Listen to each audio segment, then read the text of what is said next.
Welcome, everyone. Wonderful to see all of you here on this St. Patrick's Day. This will be an attempt to do something perhaps rather ambitious to show how the oldest wisdom tradition of this planet can be brought into conversation, perhaps even fruitfully reconciled with the largest wisdom tradition currently on the planet, Christianity. Animism and Christianity. And I take the indication that it's supposed to be a lecture to undergraduate theology students. So I want to attempt to show in a sort of broad overview how animism is sort of a very interesting topic for theologians and students of theology to think about and to explore.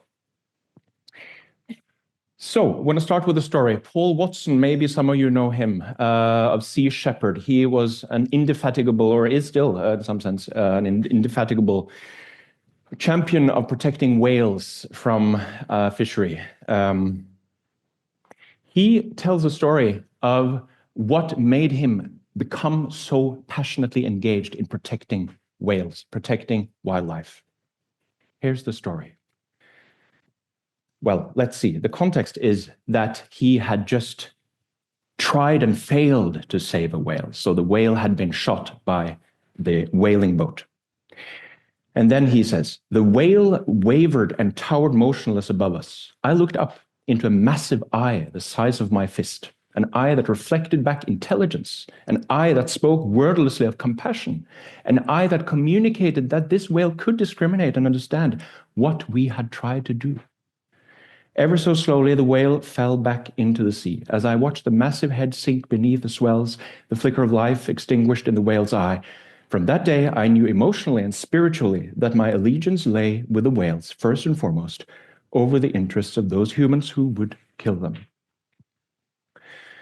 I would argue that this shows some kind of primordial relationality between human beings and the more than human world in which we inhabit, animals, and beyond. This primordial relationality also includes our relationship to our soil, our relationship to our plants, to the weather. This is an ancient knowing. In order for human beings to survive, we've had to cultivate this deep relationality to our world around us. The question now is, are we in the midst of a crisis of relationality? Beyond just the focus on CO2 and economic analysis and, scientific analysis of the climate issue and so forth, are the degradations and the abuses and the violence that we see in nature as a result of human activity, in some sense, a symptom of a deeper crisis of relationality? I would argue animism is the tradition of primordial relationality.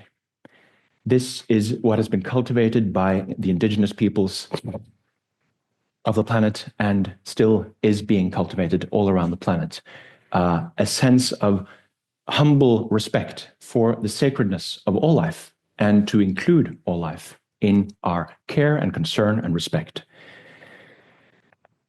Why animism is critical now, may we see the amazing engagement of indigenous peoples in the fight to protect our Earth and also in the climate issue. Obviously, as we can see here, indigenous leaders from the Amazon gathered at the COP28 summit.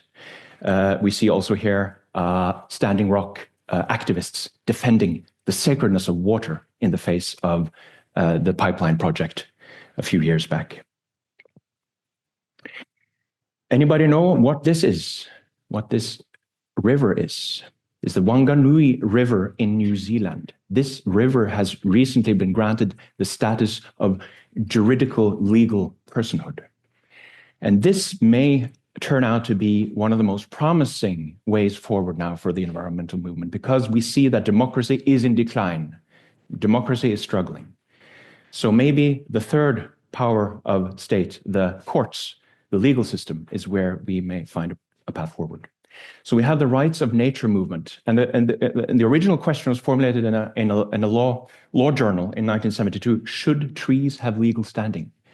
First, legal standing for white males or some kind of that, and then it's been steadily expanding to include more and more horizons.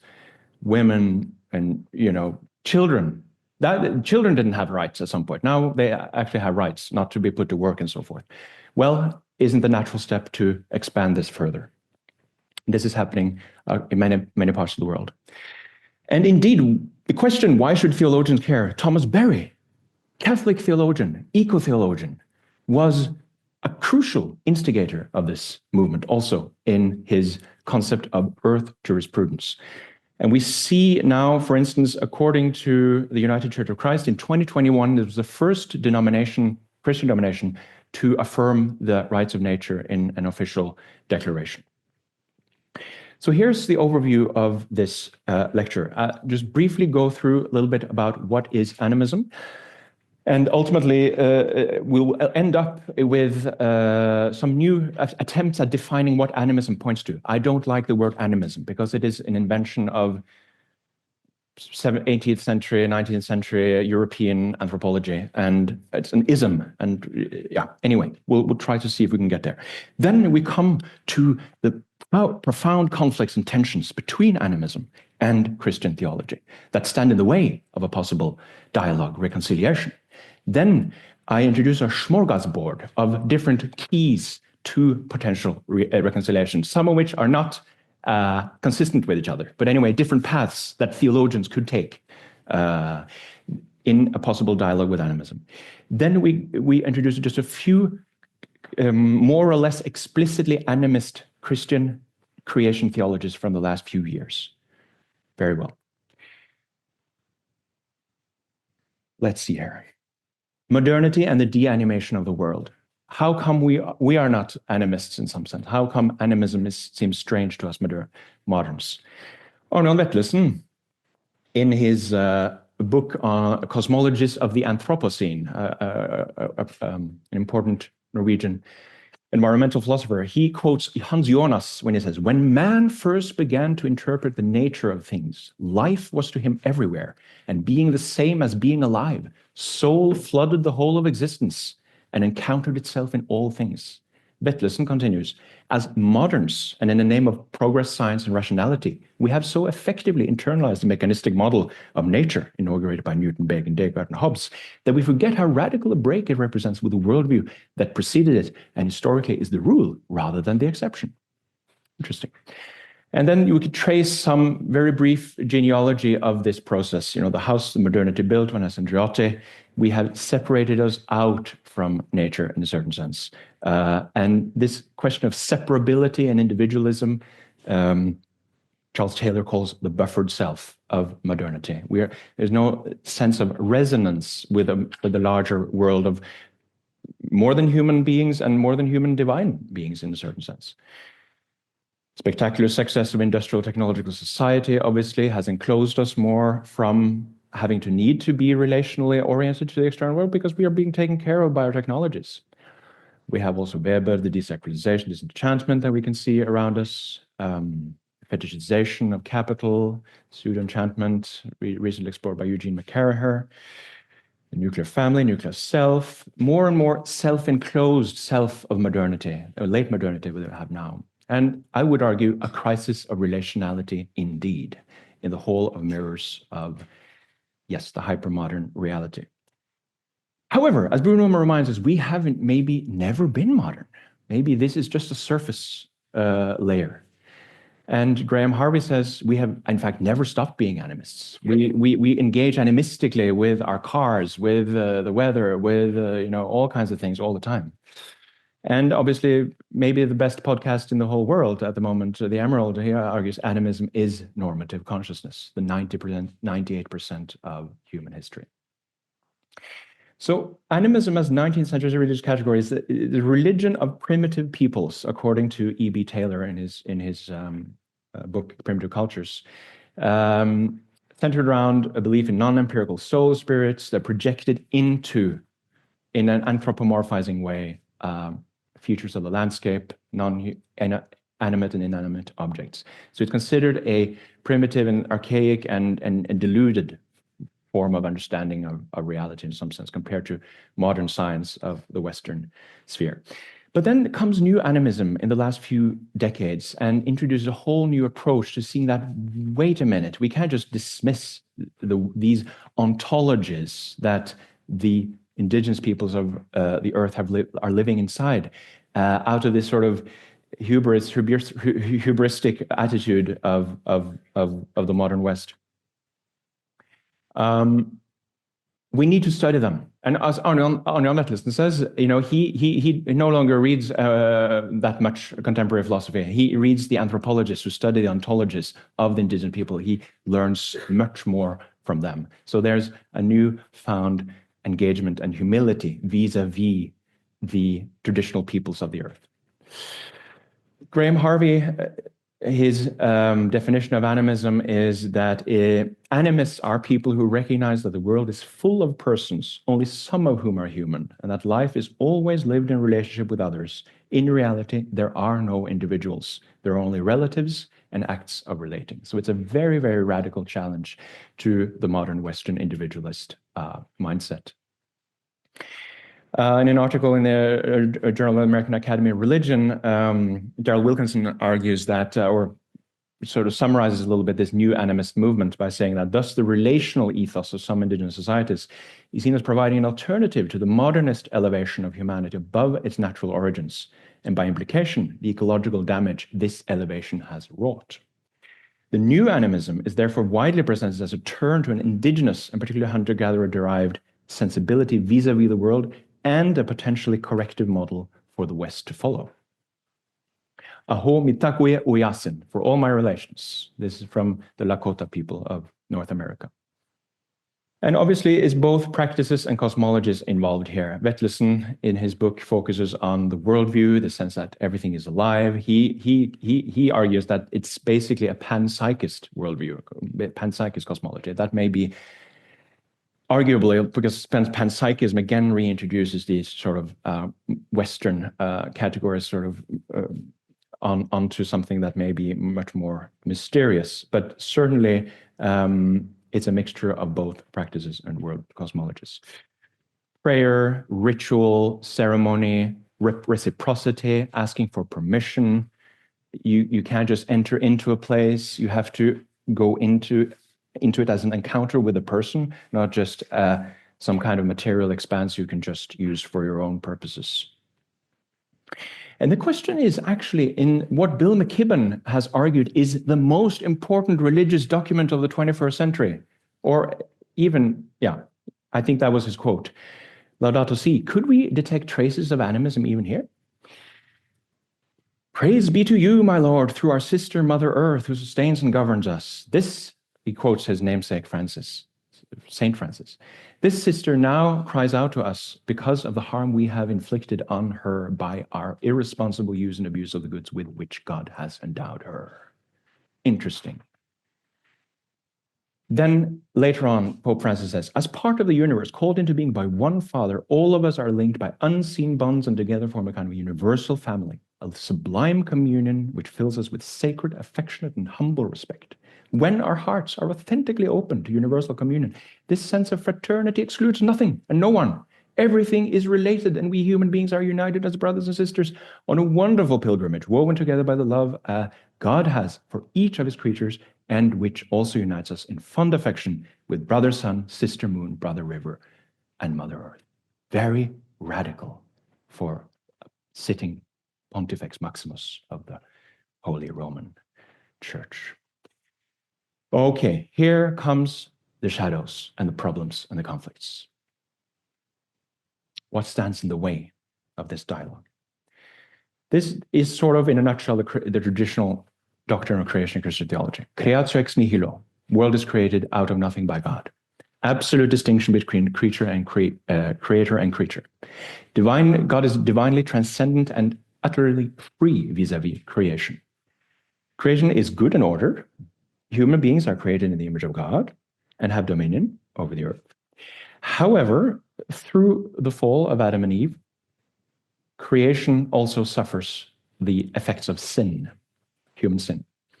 But creation is potentially redeemed, or is redeemed through Christ. And yeah, that is in a nutshell. This is a problem for animism. It becomes a heresy. It becomes paganism, polytheism, and idolatry. Here's Bron-Taylor in Dark Green Religion. Animism, or dark green religion, that is his word for it, is considered a form of paganism whose devotees worship the creation rather than the creator. This is certainly a strong current of Abrahamic cultures that is well documented elsewhere. For the most part, it's about occasional efforts to hybridize religious traditions. Most of the world's major religions have worldviews that are antithetical to and compete with the worldviews and ethics found in dark green religion. Right. Here is Lynn White, very famous paper, 1967, The Historical Roots of Our Ecological Crisis. The victory of Christianity over paganism was the greatest psychic revolution in the history of our culture. In antiquity, every tree, every spring, every stream, every hill had its own genius loci, its guardian spirit. These spirits were accessible to men, but were very unlike men. Centaurs, fauns, and mermaids show their ambivalence. Before one can cut a tree, mind a mountain, or dam a brook, it was important to placate the spirit in charge of that particular situation and to keep it placated. By destroying pagan animism, Christianity made it possible to exploit nature in a mood of indifference to the feelings of natural objects. So, in some sense, Christianity may have contributed, at least according to Lynn White, this can be discussed, of course, to sever its own animistic roots in the pre-Christian pagan history of Europe, which obviously we now have to look for in indigenous societies elsewhere. Divine transcendence, pantheism. Pantheism is obviously another term that can be lobbed at the animist view, the view that nature itself is sacred and nature itself is God, and that violates the creator-creature distinction. An interesting passage from Orthodox theologian and a scholar of church history and also translator of the Philokalia, Philip Scherhard, calls it a spirit of aggression in the formulation of Christian doctrine itself. Consider definitions were made to protect the faith, nature, and the meaning of mysteries from misconception. These definitions were made in the face of and to attack heretical misconceptions, supported and imposed by the state, the need of the state in order to secure its own cohesion and unity, to impose a uniformity of belief and faith on all its members, and to this end to suppress every manifestation of heresy. This aggressive spirit has meant other teachings which appear formally to conflict with this dogma are seen as dangerous threats to the unity of the faith. And this has had some rather brutal consequences, actually, in the history of this, the relationship between Christian faith and other indigenous animist traditions. I think we all know some parts of that history. The case of Norway, obviously, the Christianization of the Sami was happened by force. And intense persecutions, obviously connected with the fact that Christian theologians saw these as devil worshippers, idolatrous, pagan, somehow completely astray. Yes, we also have Catherine Keller's argument, which is very controversial, obviously, that the creatio ex nihilo, the foundation of Christian creation doctrine, is itself a form of imperialistic masculinizing dominology, as she calls it, like this fiat that just God creates. It sort of mirrors this imperial king on the top that is just, he creates the world and he rules the world, and there's no reciprocity, there's no relationality.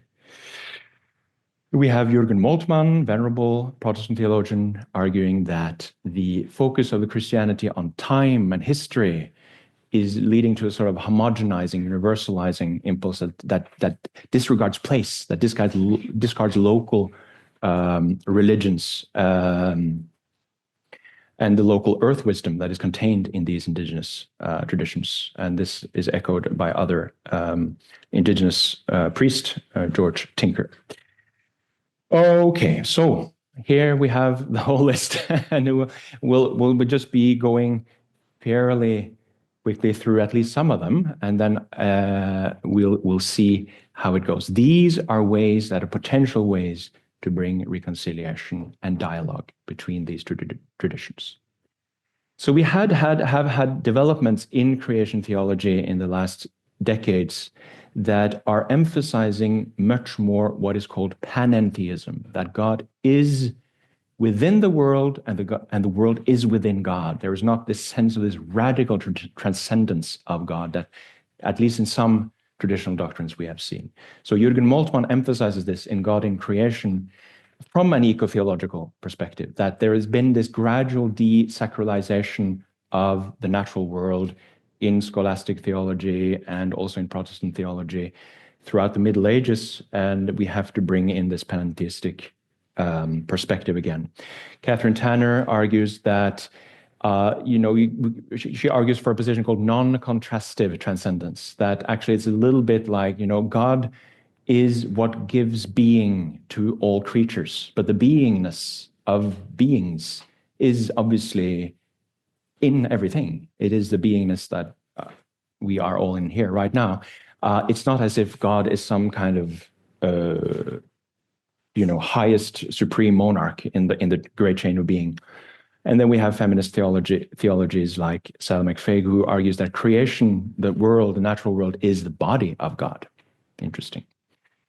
Yeah, let's see. There's a little bit on panentheism. I think we're going to skip some of that. From an Orthodox perspective, in the volume called "In Whom We Live and Move and Have Our Being" from 2004, the Venerable Metropolitan Callistus Ware of the Orthodox tradition, he argues that orthodoxy actually is panentheist in some sense, at least when we consider the essence energies distinction in God, that God is not just a radical simplicity. God has this unknowable, mysterious essence, but he manifests out in his energies, which completely interpenetrate with the natural world.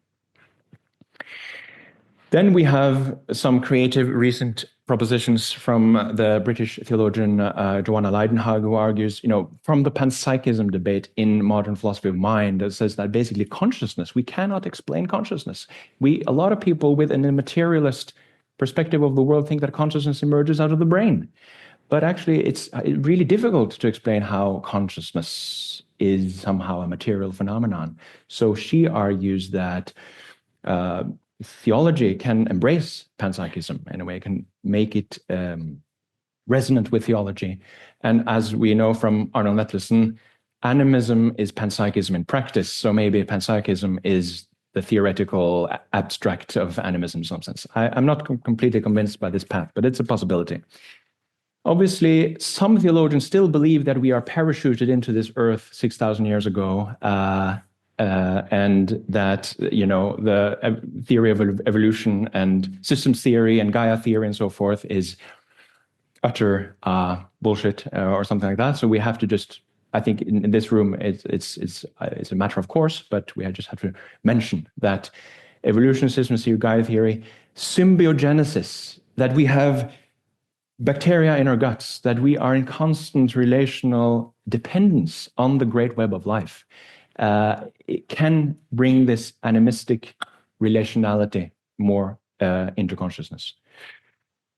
Another way is retrieving the biblical animism and shamanism we can find all over the Bible, arguably, or perhaps controversially, but certainly arguably. Moses here erecting the brazen serpent, painted by William Blake, is one example. The Cosmic Covenant by Father Robert Murray, who was a friend of Tolkien, is a very interesting approach to this. He shows how the ancient Hebrew tradition was, in a certain kind of animistic, shamanistic way, oriented out and making rituals to keep the cosmic balance between humanity and the cosmic covenant, the eternal covenant of Genesis 9:16. And when this becomes imbalanced, we have the trouble that Isaiah talks about here. The earth mourns and withers. The world languishes and withers. The heavens languish together with the earth. The earth lies polluted under its inhabitants, for they have transgressed the laws, violated the statutes, broken the everlasting covenant. Therefore a curse devours the earth, and its inhabitants suffer for their guilt. It's very opposite to our current moment, I think. And there's some kind of profound wisdom going on here, how humans have sort of violated the sacred balance in creation. And this is obviously an indigenous perspective. That is what our indigenous brothers and sisters are telling the white man. We got to wake up to this fact now. But we can actually retrieve it here in the source code of our own tradition, according to some people. Jesus as healer, Jesus as shaman. Obviously, we can take a lot of examples of that through the New Testament. And Keller again, creatio ex profundis. This is her suggestion for transforming the patriarchal, perhaps, creatio ex nihilo. I had a discussion with my third supervisor about this. He's totally in disagreement with this approach of Catherine Keller. But anyway, it's a possibility. And this is a feminist rereading of the Genesis. And she relies actually on a very venerable Jewish master from the 11th century who suggests that we should be reading, actually translating Genesis 1:1 and 1:2 as when Elohim began to create heaven and earth, at which time the earth was tohu vabohu, formless and void. Darkness was on the face of the deep, tehom, and the ruach was moving upon the face of the waters. Then God said, let there be light. So it's as if God is already in a relationality with something, a formless, chaotic potentiality. And this is obviously, it has feminist overtones that are quite explicit in Catherine Keller's work. So it's an interesting, yes. And she calls this notion that, we're gonna, Marduk, the sky god, male sky god, comes down and slays Tiamat and so forth. There's like a patriarchal rupture happening sometime 3,000-4,000 years ago across the ancient Near East, where at some point, like the patriarchal structure came in and said, we are going to have order in this cosmos, and we're going to expel the chaos which is associated with the feminine. And she calls it tehomophobia, fear of the depths, fear of the abyss, fear of that which is formless and uncontrollable. Anyway, another possibility, deep incarnation. Nielsen and Gregersen, Scandinavian creation theologian, suggests that in the light of evolutionary theory, in the light of somebody like Teilhard de Chardin view of matter being infused with already matter being sacred, all matter being sacred, he suggests that in the incarnation of Christ, it's like divine being comes into the whole cosmos. It's not just a human-centered, anthropocentric story, the incarnation. It actually includes all of the animals, all of the plants, all of the minerals, and so forth. Yeah, and so this is also a potential dialogue partner for an animist. And we'll see later somebody who goes a bit further in that direction. I actually spoke with Niels Henrik Gregersen at breakfast 2 years ago in a conference in Denmark. And I said to him, hey, you know that Maximus said that the incarnation is actually threefold. It is in Christ, in Jesus Christ, it is in Scripture, and it is in creation itself. And I wonder how much he was aware of that, because that perspective has been taken to quite a radical extent in a new book on Maximus by Jordan Daniel Wood, who says you could argue that like deep incarnation is there from the very get-go, that according to Maximus, according to Jordan Daniel Wood's reading of Maximus, following the footsteps of Torstein Tollefsen here at the University of Oslo, argues that creation is itself Christ. In some sense, creation is Christ according to person, not according to nature. And this is obviously Greek metaphysical vocabulary, but for some people might be following this track here. Decolonial Repentance, God is Red, Vine Deloria, very interesting book from 1973. Is it's like Lynn White critique on steroids. If you think Lynn White was harsh, this is quite a bit more harsh. And we actually have seen Pope Francis' work of repentance on behalf of the church. I think this is an extraordinarily important work because it is ritual, it is ceremonial. You can't just think about it and write about it. You have to do it. This is the animist perspective in itself. So that's been happening. We have here that created a lot of scandal that we have a representation of Pachamama, the Earth Mother, on this boat here in the middle of the St. Peter's Basilica. Very potent symbolic image. Then we have the view from what is called North Sami Everyday Christianity. Tore Jonsen here in Norway. A very fascinating book that came out a couple of years ago, comparing the kind of Christianity you find in Sami culture which is a sort of amalgamation and infusion between the animist elements of Sami culture and Christianity. And he challenges, of course, this question of the hierarchical great chain of being that is so essential to Christian theology in the patristic age, Neoplatonic heritage, and so forth. He suggests that we need to complement this with a much more egalitarian approach that he finds in the anthropological study that he has done with these Sami Christians in the north of Norway. So here's from Tore Jonsen. Alongside practices such as asking for permission, giving thanks, and sharing, blessings can be applied as a means. So this is like this relational reciprocity that these Sami Christians experience with their natural environment. Blessings can be applied as a means for maintaining balance in relation to other co-creatures and the land in its visible and invisible aspects. Several teachings and stories emphasize that humans live in a shared moral economy with the rest of creation where moral order is grounded in cosmic order. Agency is seen as distributed beyond the human sphere, implying that social logic applies on the human nature relationship as well. In short, creation represents a living community with whom human beings must develop humble and peaceful relationships. Swata. Yeah, something like that.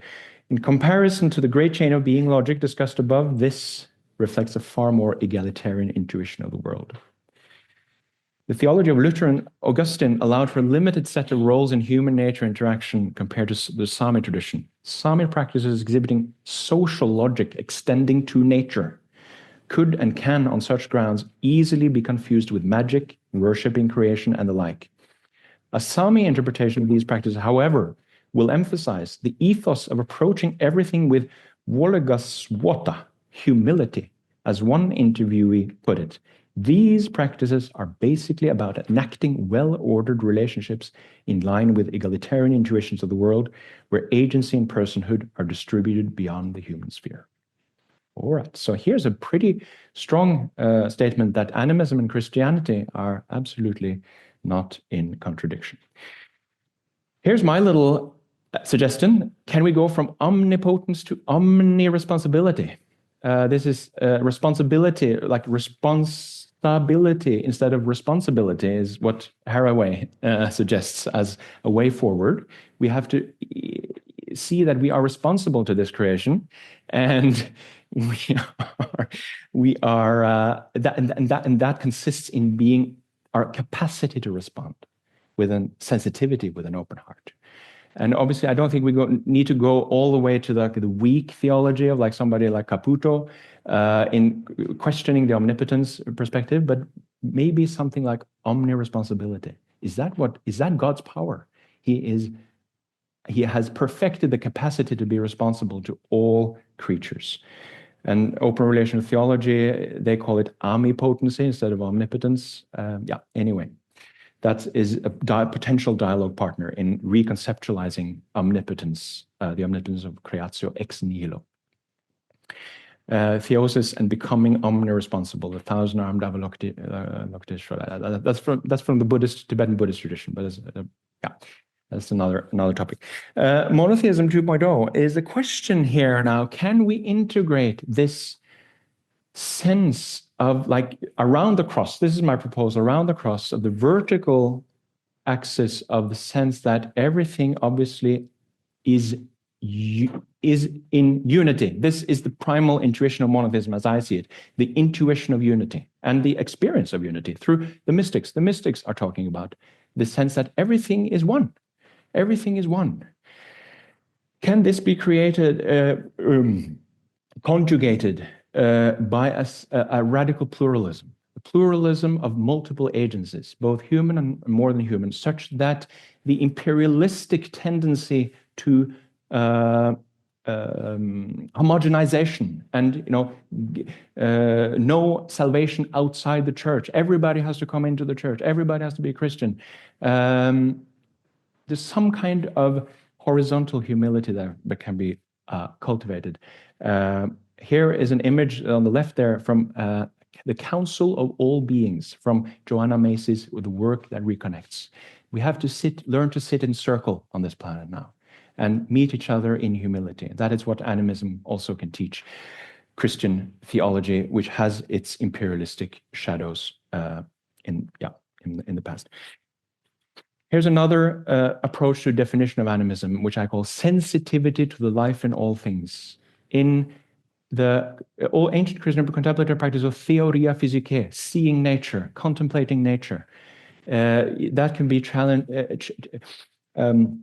translated as seeing into the life in all things, seeing the one life that is in all things. And of course, for Christians, that is Christ.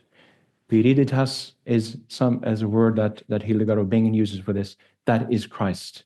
There's a livingness in all things, as all things. With Merleau-Ponty, we could argue that it's like the distinction between animate and inanimate is on some level meaningless, because everything is full of life. Like the phenomenology of this room, the light, everything in it is like, yeah, this is what he calls the flesh. It is beyond the distinction between subject and object, like I'm over here, the world is out there.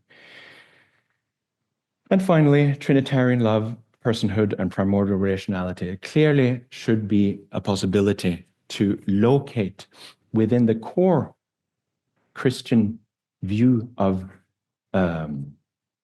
the personal relational emergence of being itself out of the Trinitarian community, which some, like an Orthodox theologian like John Zizioulas emphasizes in being as communion, clearly provides a dialogue partner for this primordial rationality of animism. I think that is what comes out in St. Francis of Assisi and his work. This is St. Patrick's Day. Look to Ireland, a little bonus. Paul Kingsnorth, a great environmental activist who has turned Orthodox, quite radical Orthodox in some sense in the recent years. He suggests that the Christianity indigenous to Ireland also provides very interesting possibilities for an animist dialogue partner. Okay, we have the last 10 minutes now. A few examples of recent contemporary, more or less explicitly animist Christian creation theologists. We have Sigurd Bergman from Norway. He focuses on the Holy Spirit in nature, the Holy Spirit as the transforming, liberating agent in nature. And he argues that as modernity has lost this sense of the livingness, the living spirituality of nature, all of that animacy becomes channeled into what you call fetishization, which is like this enchantment we have with money, commodities, shopping, and so forth. This is also similar to Eugene McCaraher's argument. The religion of modernity is the enchantment with capital and commodities.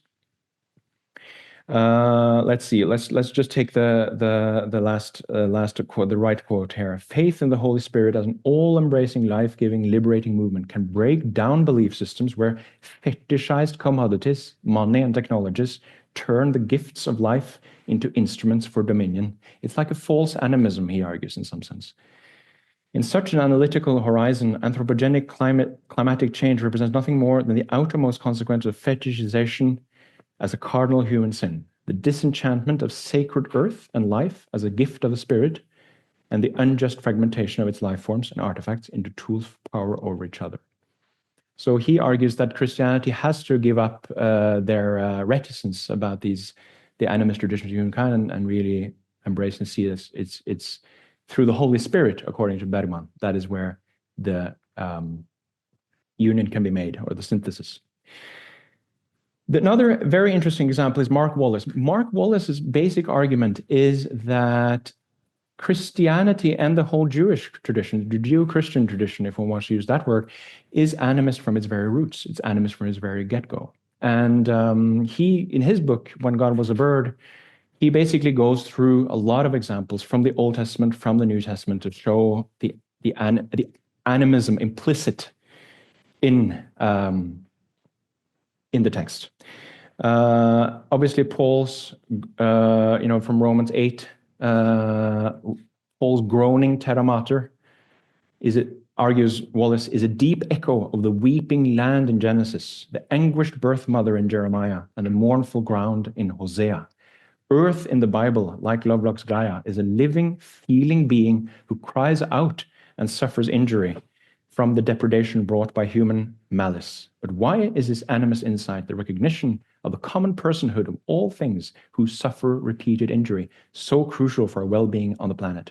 It is crucial because the existential awareness that we ourselves are not the only bearers of apperceptive suffering compels us to resituate ourselves ontologically and ethically in the wider personhood of Earth itself, to reimagine ourselves as integral members of a cosmic body, a supreme organism, to whom we owe our ultimate loyalty and devotion. Then we will feel an inner drive to live our lives in harmony with all of God's creatures, all of whom, including ourselves, subside and flourish in earth-loving embrace. Finally, we have a Christological approach. The other two were sort of more pneumatological. Matthew Eaton from 2 years ago, he basically starts from Niels Henrik Gregersen's Deep Incarnation, and then he combines it with Emmanuel Levinas' ethics of considerateness in the face of the other. And he expands that to all beings on the earth, and not just humans. So everything is a face. Everything is a face of the incarnate Christ in all animals, in trees, in tables and chairs even. This is how Owen says, it's a quite radical approach. And he calls it a form of polytheist Christological pantheism. Yeah, I can't read that one, but let's go straight to this one. If we encounter the face of Christ in all things, then, he argues, religious devotion to Christ, who is incarnate in and as the earth, revealing cruciform divinity and redeeming those embracing goodness, laments the inevitable and necessary loss of things, while refusing to give up on the perpetual and always incomplete pursuit of the little way of love.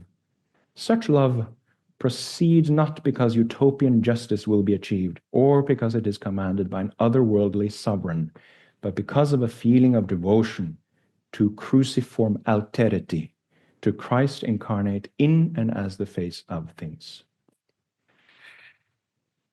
Okay, conclusion. Few minutes left. I suggest we dispense with animism, perhaps, or maybe not, at least flesh it out. Isms. I would say this is the tradition of primordial relationality, and probably also the primordial relationality of tradition, if we expand tradition to include the whole evolutionary tree. It is sensitivity to the life in all things. This brings in the intuition of unity. It's not just a multiplicity of being. There is a thread of unity, intuition of unity going through the whole thing. And obviously, John 14:6, I am the life, brings in the Christian aspect, and is also cultivating omni-responsibility, cultivating that sense of being responsible as much as we can, 360 degrees. Here is back to the concrete. Akerselva in Oslo, there is a genuine movement now for personhood, legal status for the Akerselva, which is a beautiful river, but has suffered tremendously. And we have some people here today who are deeply involved in that movement.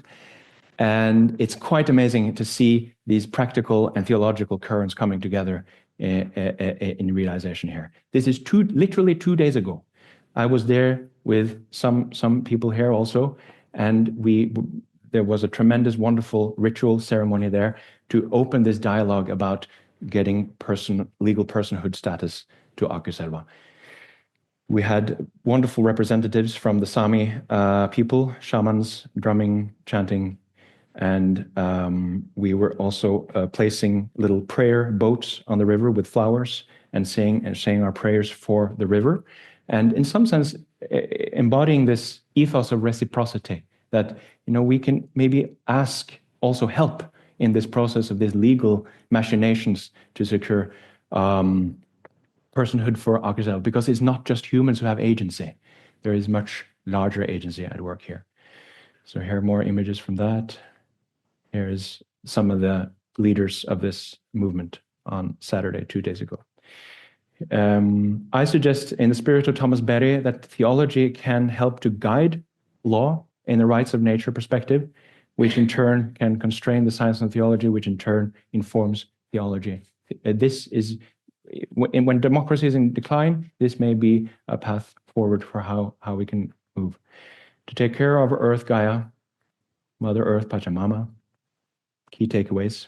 Animism, when understood as a tradition of primordial relationality, omni-responsibility, and sensitivity to the life in all things, is fully compatible, I would argue, with Christian faith and theology.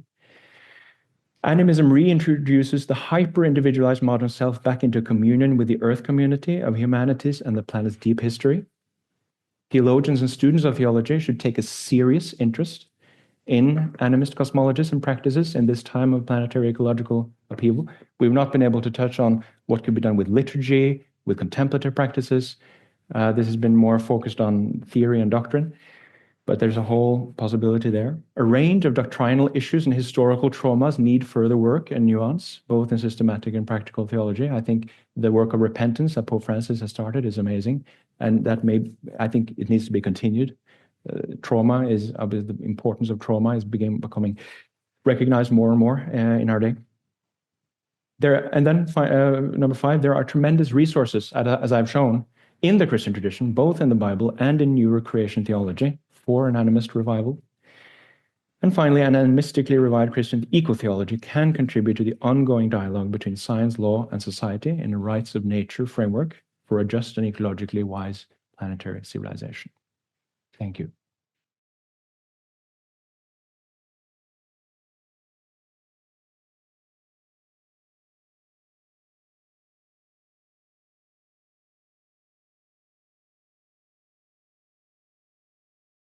The following members of the committee have been appointed to serve as official opponents. Professor Jacob Sherman, California Institute of Integral Studies, as a first opponent. Docent Thomas Arentzen, Lund University, as a second opponent. Everyone in the audience is entitled to serve as an ex auditorio opponent. If anyone wishes to do so, they must raise a hand, and will later be given the opportunity to speak before I invite the second opponent to begin. I hereby call on our first opponent, Professor Jacob Sherman, and candidate Gunnar Gabrielsen. So, Gunnar, you can take this position. And Jacob, you can take that position over there.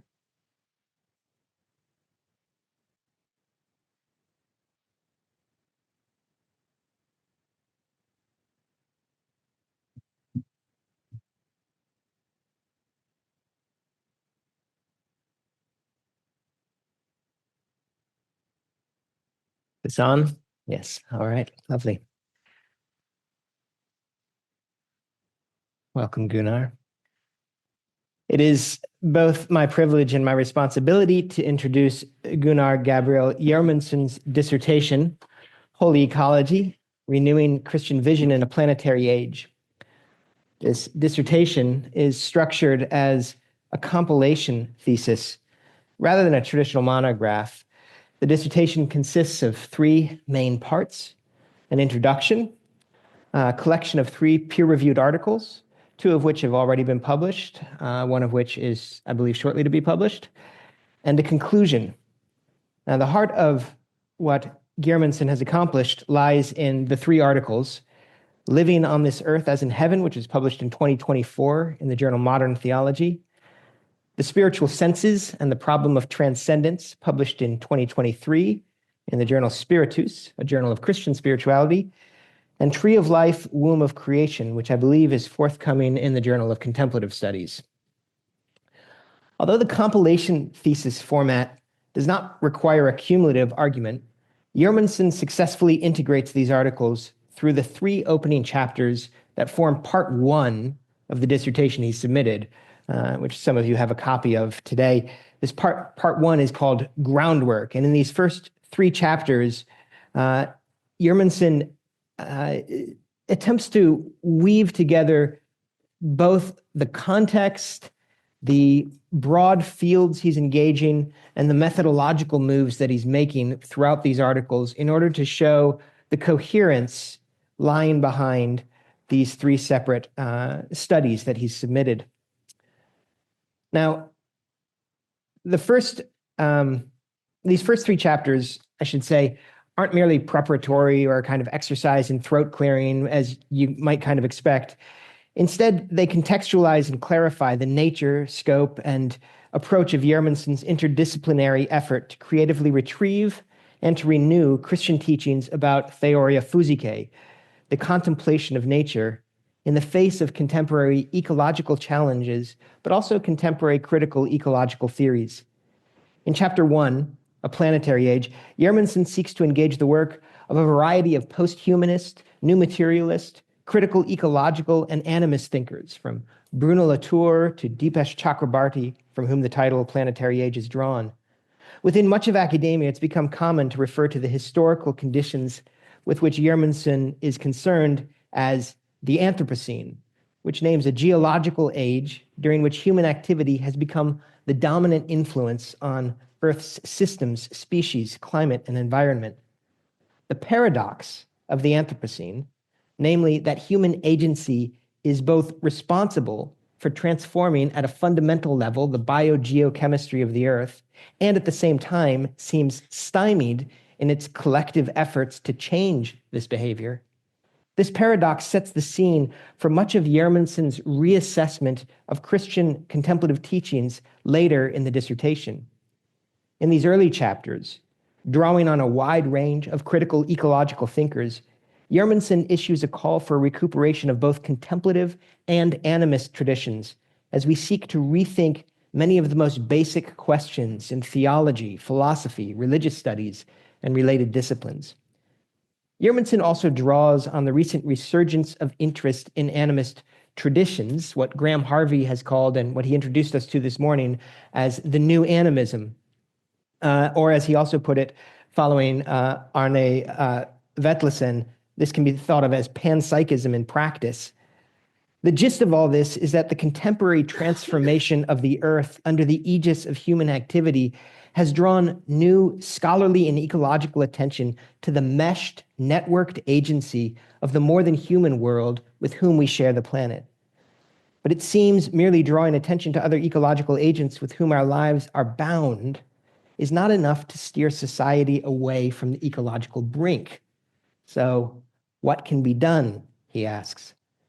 Drawing on the work of thinkers in the field of religion and ecology, and also on the post-colonial writer Amitav Ghosh, Gjermundsen argues that it's especially the sacred traditions of the world that are able to put a check upon human ambitions for exploitation and extraction, not through some new exterior form of coercion or policing, but rather through a kind of spiritual attraction to what the human being feels to be sacred.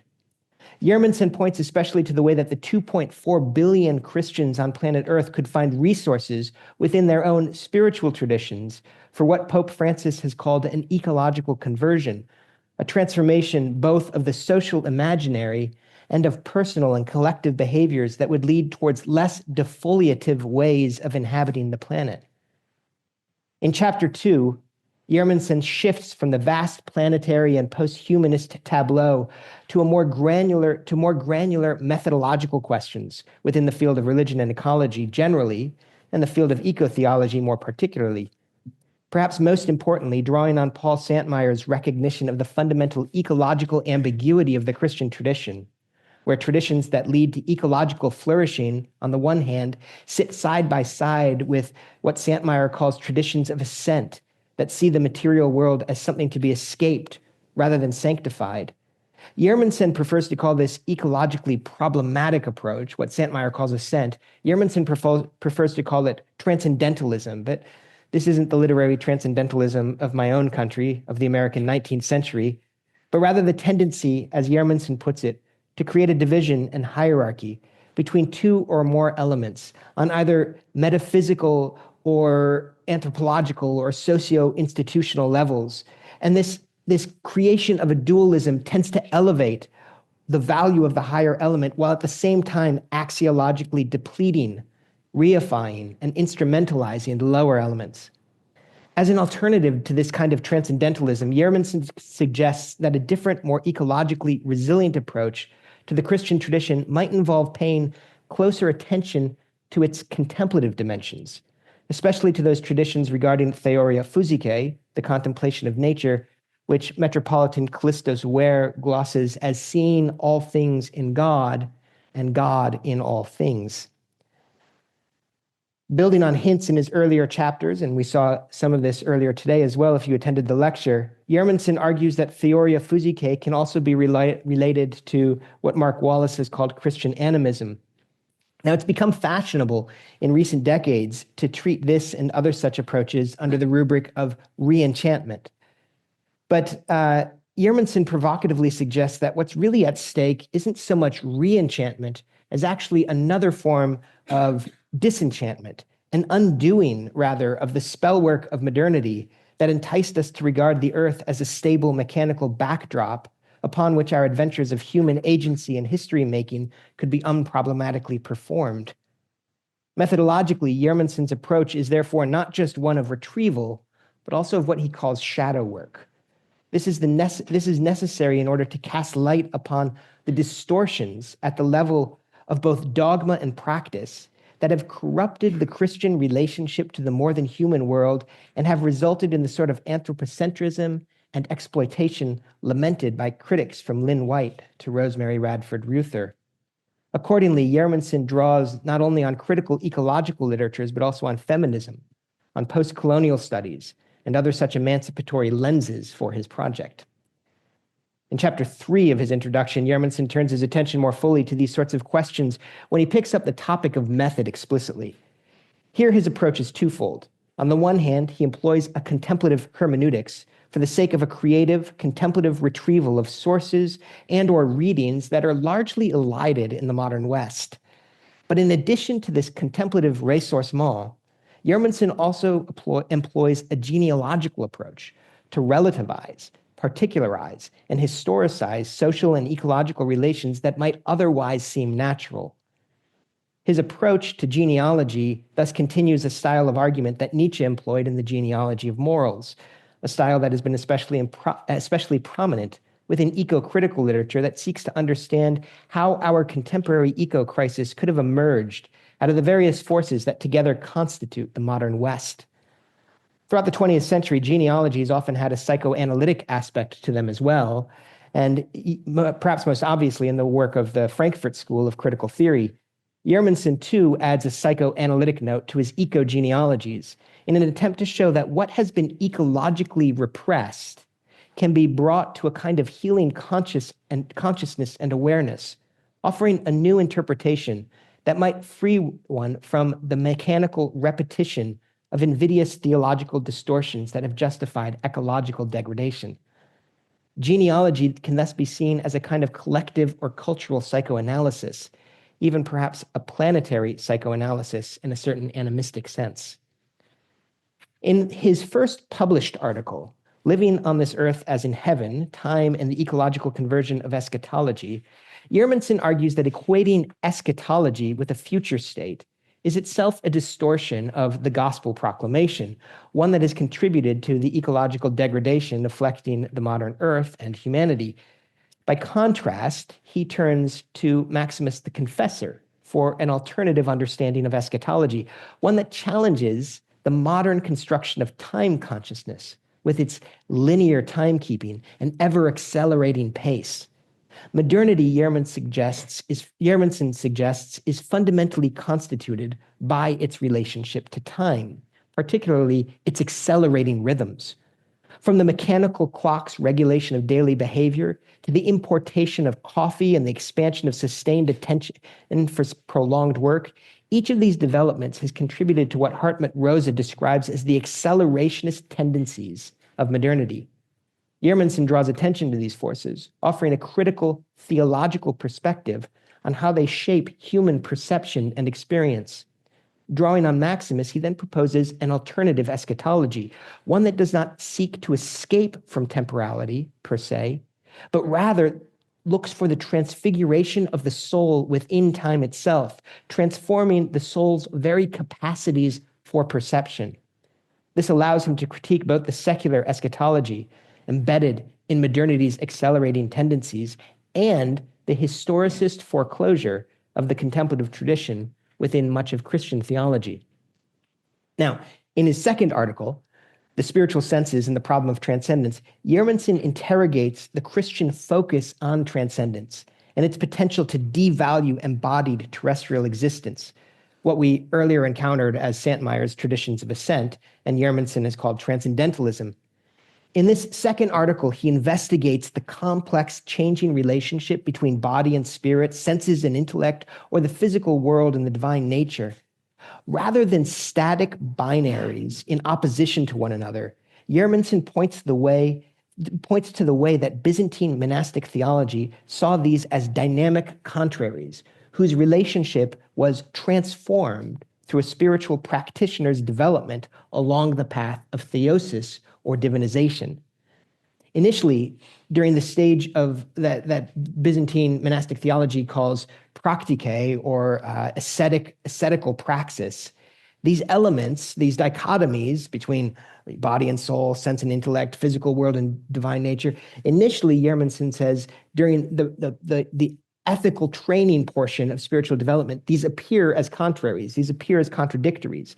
However, as the soul advances to the stage of theoria physicae, the contemplation of nature, it perceives instead an interpenetration of what previously seemed oppositional, revealing an organic, differentiated unity between the binaries. This perspective reconciles apparent discrepancies in classical literature, suggesting that dualist and non-dualist views are pertinent to different stages of spiritual development and pedagogy. Gjermundsen further explores this interpenetration by engaging, again, with modern psychology. One of the fascinating things about this dissertation is the way that he continually pivots, not just from a kind of eco-critical, critical theory or theological reading of the various texts, but also to incorporate these psychological dynamics in it, which makes sense. It's not just a sort of layering on top of an otherwise coherent theological whole. Instead, because he's engaging in these ascetical monastic traditions, bringing in the psychological components, the psychodynamics, as it were, follows coherently from the thesis that he's arguing. So here he brings in modern psychology in order to question even the very concept of the physical, how we come to arrive at this concept and experience of the physical. He proposes that our understanding of the physical world is constructed during childhood through sensory experiences and language, a process that often leads to reification, that is, to the viewing of dynamic realities as static objects. Drawing on Maximus's interpretation of the fall as an epistemic narrowing of perception to surface realities, Gjermundsen suggests that the spiritual senses enable a reversal of this fall, allowing for a direct, unmediated experience of the sacred depth in all things, which is at the same time their own most undistorted and so actually natural state. The contemplative vision, therefore, is not that of another world, but the restored natural view of this sacred world, otherwise elided by our passions, fallenness, and the lethargy of custom. In his third article, the one that's yet to be published, Tree of Life, Womb of Creation, Ecology and Sexuality in the Christian Contemplative Tradition, Gjermundsen brings theoria physicae into conversation with ecofeminist critiques of Christianity's historical suppression of both nature and women. Drawing on ecofeminist thinkers like Sally McFaig, Elizabeth Johnson, and Carolyn Merchant, Gjermundsen examines how patriarchal associations between women and nature have historically justified the marginalization of both, contributing to destructive patterns of control and exploitation. He argues that these dynamics have deep theological roots, predating both industrialization and the Cartesian dualism so often blamed for the modern ecological crisis. He argues that Christianity's contemplative traditions, typically traced to Greek philosophy, also have significant but overlooked roots in the Hebrew wisdom tradition, which revered the divine feminine as immanent in creation. Drawing on patristic interpretations of Genesis, he explores the symbolism of the tree of life and the tree of knowledge, showing how figures like Gregory Nazianzus, Maximus the Confessor, and John of Damascus understood the tree of life as the, quote, radiant wisdom heart of creation. The fall in this reading introduced a dualistic awareness that distanced humanity from divine wisdom, necessitating a long path of maturation before a return to the tree of life would become possible once again. Theoria physicae emerges then as a practice that seeks to reopen contact with the wisdom of creation. However, Gjermundsen acknowledges ecofeminist critiques that have shown how contemplative traditions have often been shaped by patriarchal structures, preserving dualisms that disavow the body, emotions, and erotic desire in favor of transcendentalism, that hierarchical ascent toward a world beyond this one that we've met with in previous portions of the dissertation. He explores how figures like Clement of Alexandria and Augustine set up theological divisions between intellect and body that over time influence broader patterns of gendered hierarchy, ecclesial authority, and even the scientific exploitation of nature. So, as a response, building on Margaret Barker's iconoclastic reconstruction of First Temple traditions in Judaism, Gjermundsen suggests that wisdom, Sophia, associated with the divine feminine, may have connections to Asherah, the queen of heaven, from the Hebrew scriptures, an ancient figure that Margaret Barker claims was initially linked to the tree of life in Israelite religion, but that was later marginalized and suppressed by Deuteronomist redactors. Gjermundsen argues that early Christian Marian devotion, moreover, preserved elements of this tradition, though only haltingly, insofar as it failed fully to integrate the divine feminine into theology itself. Finally, Gjermundsen concludes by looking at Ellen Bernstein's contemplative reading of the Song of Songs, interpreting it as a form of theoria physicae, once again, a form of theoria physicae that affirms rather than suppresses the erotic dimensions of existence. If ecological attitudes are intimately tied to religious conceptions of women, sexual difference, and sexuality, he argues, then retrieving sacred sexuality through a contemplative reading of the song may offer a pathway toward greater ecological flourishing. By bringing together patristic natural contemplation, biblical traditions of divine femininity, or of the divine feminine, and ecofeminist theological critique, Gjermundsen seeks to reimagine Christian spirituality in a way that heals the historical divisions between transcendence and immanence, nature and the sacred, body and spirit. So that's the bulk of the dissertation. He follows it up then by some concluding chapters in which he recapitulates a lot that I've just talked to you about, and then draws several conclusions for the future of Christian theology, for the future of eco-theology, eco-criticism, and things of that sort. In doing so, he returns to and deepens his earlier critiques of transcendentalism and contrasts it with the homecoming and holy scene that he seeks to recuperate in the tradition of theoria physicae.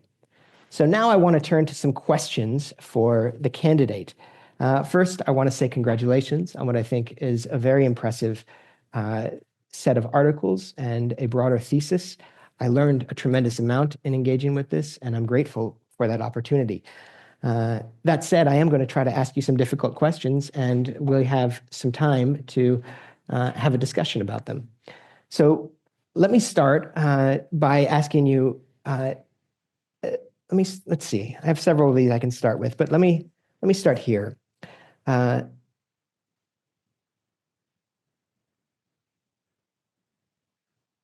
I guess I want to start with some of we could look at particular passages eventually or something like that, but I want to start by asking you about some of the larger claims that you're making in your dissertation. And I guess I want to start at the largest, sort of widest aperture possible. And so the question I want to ask is this: to what extent do theology and contemplative formation serve our moral visions of ecological flourishing, and to what extent do they constitute our moral visions of ecological flourishing? So the question that I'm trying to get at is, there are times in your dissertation when you commend to us the Christian tradition as a way, as it were, of mobilizing the 2.4 billion Christians on earth for the sake of a more ecologically resilient and compatible future. And yet one could hear that as sort of saying, I have a green a priori in my head for how the world ought to be, and I'm going to look at these religious traditions in order to seek to use those to further a political end. So to restate my question, to what extent do these contemplative and theological traditions, do you see them in service to our moral visions? Or to what extent are they constituting our moral and transforming our moral visions? And I guess a sort of follow-up question to that would be, as you think about your normative visions of a more flourishing ecological future, what grounds that normative vision? Well, okay. Well, first of all, thank you so much for that. I guess this works. This microphone, yeah. Thank you so much for that that summary. It's amazing to hear that. I think you summarize in much more beautiful, brilliant way than whatever I've written. It's not true. So I should hire you to somehow. Yeah. So the worry is very much received, and it's sort of like to begin in one end of that question and see if I can make my way into an answer of it.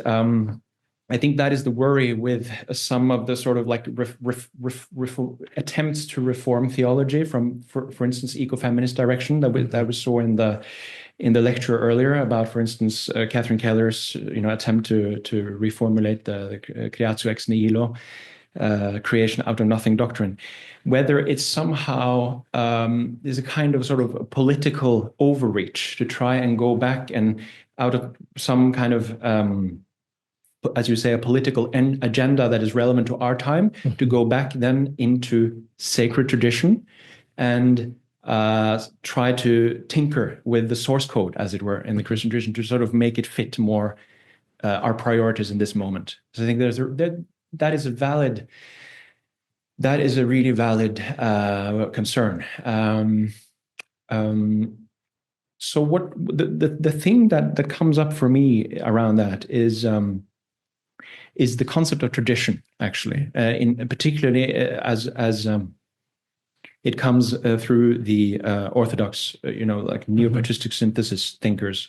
This question of tradition with capital T and traditions lowercase t, that the tradition of the church, the Christian tradition, is like, it's not exactly contained within the dogmatic formulations. It's like a living breath of the Spirit, a living organism that is somehow exists across time and space. And the way we receive the wisdom of this tradition can change from time to time. And those ways are open to reinterpretation. So, and that links up with the contemplative hermeneutics bit as well, because there is a way in which it's like, as the fathers talk about reading the Holy Scripture, reading the Bible, and reading the fathers themselves, it sort of can come alive in new ways in each successive generation, as we also work to engage with the practices themselves, to somehow read beyond just the letter of the doctrine or the letter of the page, to sort of receive the guidance that is within the spiritual core, you could say, of the tradition. And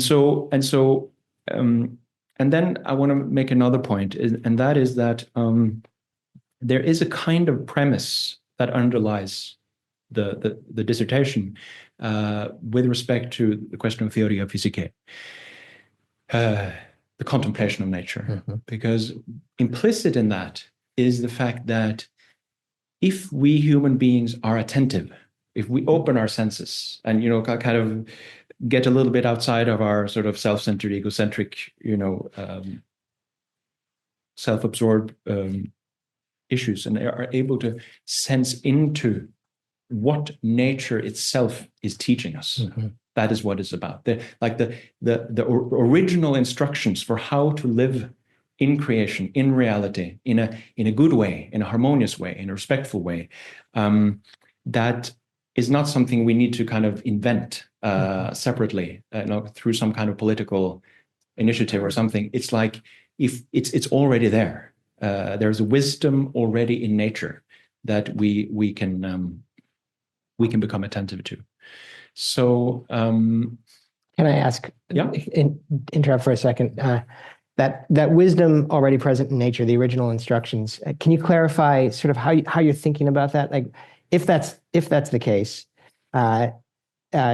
clearly somebody forgot to read them, because we've gone a little wildly astray from those original instructions. And so, is the case you're building a sort of Rousseauian one, in that, oh, there's this sort of original natural goodness that has been lost because of social, societal, political, cultural overlay? Is it bound up with the doctrine of the fall and the epistemic consequences of the fall? Maybe there are a variety of ways you could conceptualize going back to something that has been lost and that is natural. And I'm curious how you're thinking of that, and just trying to bring that out a little more fully. Yeah.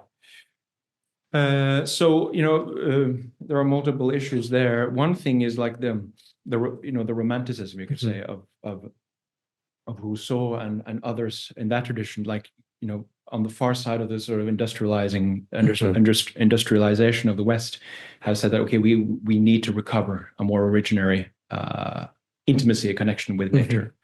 I think there is something to that, actually. I definitely think I think that Jesus, in some sense, calls us to be romantics in a certain radical way. I rely on the Gospel of Thomas sometimes, and also in the thesis, because I consider it an authentic source of Jesus' teachings. And he says, in Thomas 1:13, the kingdom of God is spread out upon the earth, but men do not see it. And so I read him, I understand him as pointing to the fact that sort of the original harmony of the Creator, that he is somehow come to earth to sort of remind people of, as is already here, that is something that that we need to open our eyes to in a certain way. And that so what was true in Jesus' time is in some sense true now as well. It's the same schema in a certain sense. So that would be the fall. You could interpret it that this epistemic fall of our narrowing our perception to like more egocentric approach to nature, as just serving our own needs or our own survival needs, and we're not seeing the sacred gift in a certain way. And through that perceptual occlusion, that affects our actions. That affects our actions. Then our actions become not so optimal, not so harmonious, not so in tune and sync with the kingdom, with the kingdom which is a communal reality. As Jesus says also in Luke 17:21, around that 21:22, the kingdom is within you and it is among you. Right. But then, of course, as you said, there's a sense in which, obviously we have not read the instructions, or we've kind of forgotten them. There's something got lost. So there is an element of sort of Verfallsgeschichte in the term, like there's a kind of like backwards, like something went wrong, and we have to get back to the golden age where we got lost.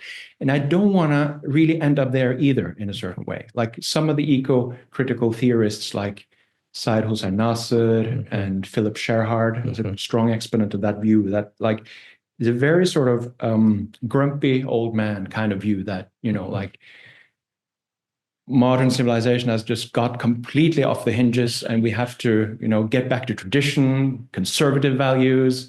We see this obviously in politics and society a lot of time also. And I think that is an interesting convergence, between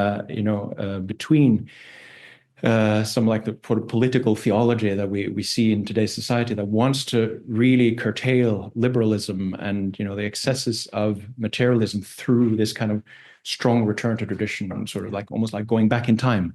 But I'm not really advocating that in a way. There's some kind of like I find we human beings, we've always been struggling to read the instructions, and we try as best as we can. And modern science is an extraordinary attempt to read the instructions, original instructions, right? In its pure form, when it's like this curiosity about understanding nature, understanding how matter is composed and works, and how that can help to support our living on the planet. But and I guess this last thing I'm going to say, that modern science as a form of theoria physicae, modern science as a form of contemplative engagement with nature, with understanding nature, and through that understanding, learning to be guided, learning to heed the original instructions, the inherent wisdom within nature.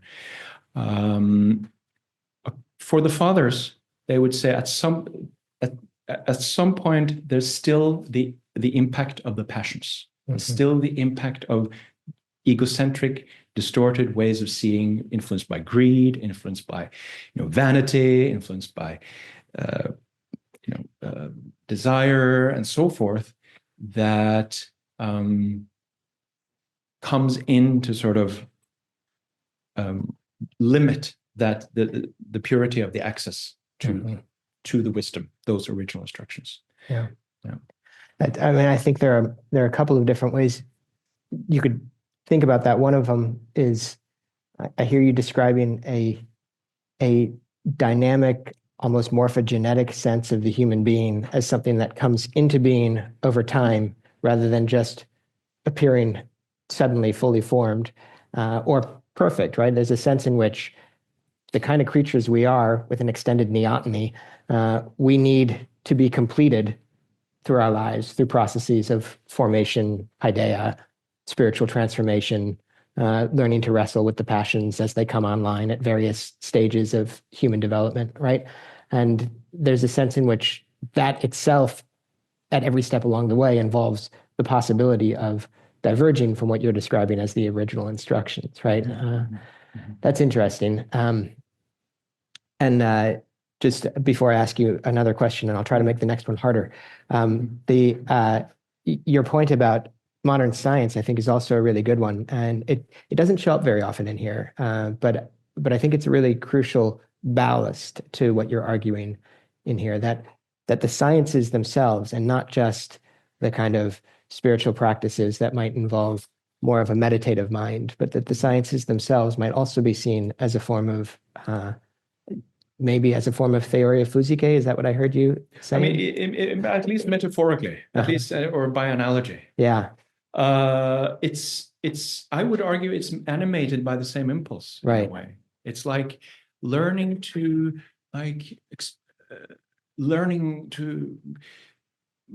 being fascinated in wonderment, about this cosmos, this universe we're immersed in. Yeah. And as we learn through that wonderment, then we learn also, to operate also, and to sort of make instruments and that helps our survival. Right. Yeah. It reminds me of Francis Bacon often shows up in these kind of eco-critical genealogies of the sort that you draw on a lot as a villain.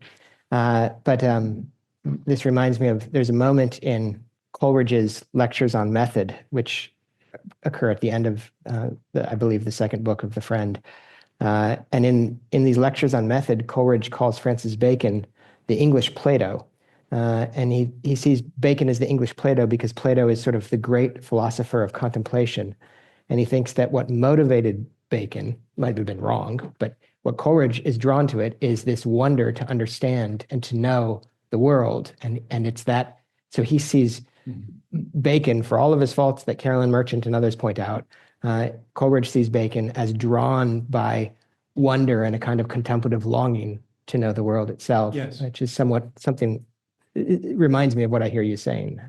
Yeah, and just to add a point to that, like it's hard to, again, like parse what is the tendency that crops up that is problematic, you know, because like all of these parsings, they kind of reintroduce dualism. So ultimately it's sort of part of one huge journey of humanity. But you know, Pierre Hadot, maybe, you know, as you know, in his book on the Veil of Isis, he speaks of the Promethean tendency and the Orphic tendency vis-a-vis nature. Like there's a tendency which he associates with Prometheus of like overreach, of a sense that wants to sort of, I want to grab this and I want to use this to, you know, go to Mars, you know?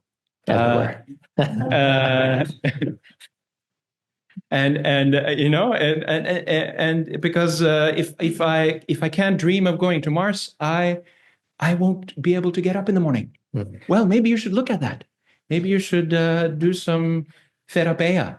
You know, I mean, no, it's a bit facetious, that obviously, but then he talks about the Orphic modality, which is much more humble, which is much more a sense of like, okay, let me listen to the natural phenomena and let myself come into resonance with them, and let them guide in a certain sense. Let the wisdom guide also in terms of what is a good life, not just, you know, what I can do with those natural forces that I unleash. Yeah. Thank you for that. Switching gears a little bit, I want to ask about one of the central critical categories you introduce to evaluate texts and traditions is what you call transcendentalism, and which you relate to Santmeyer's account of paths of ascent. And I understand the logic there, but I wondered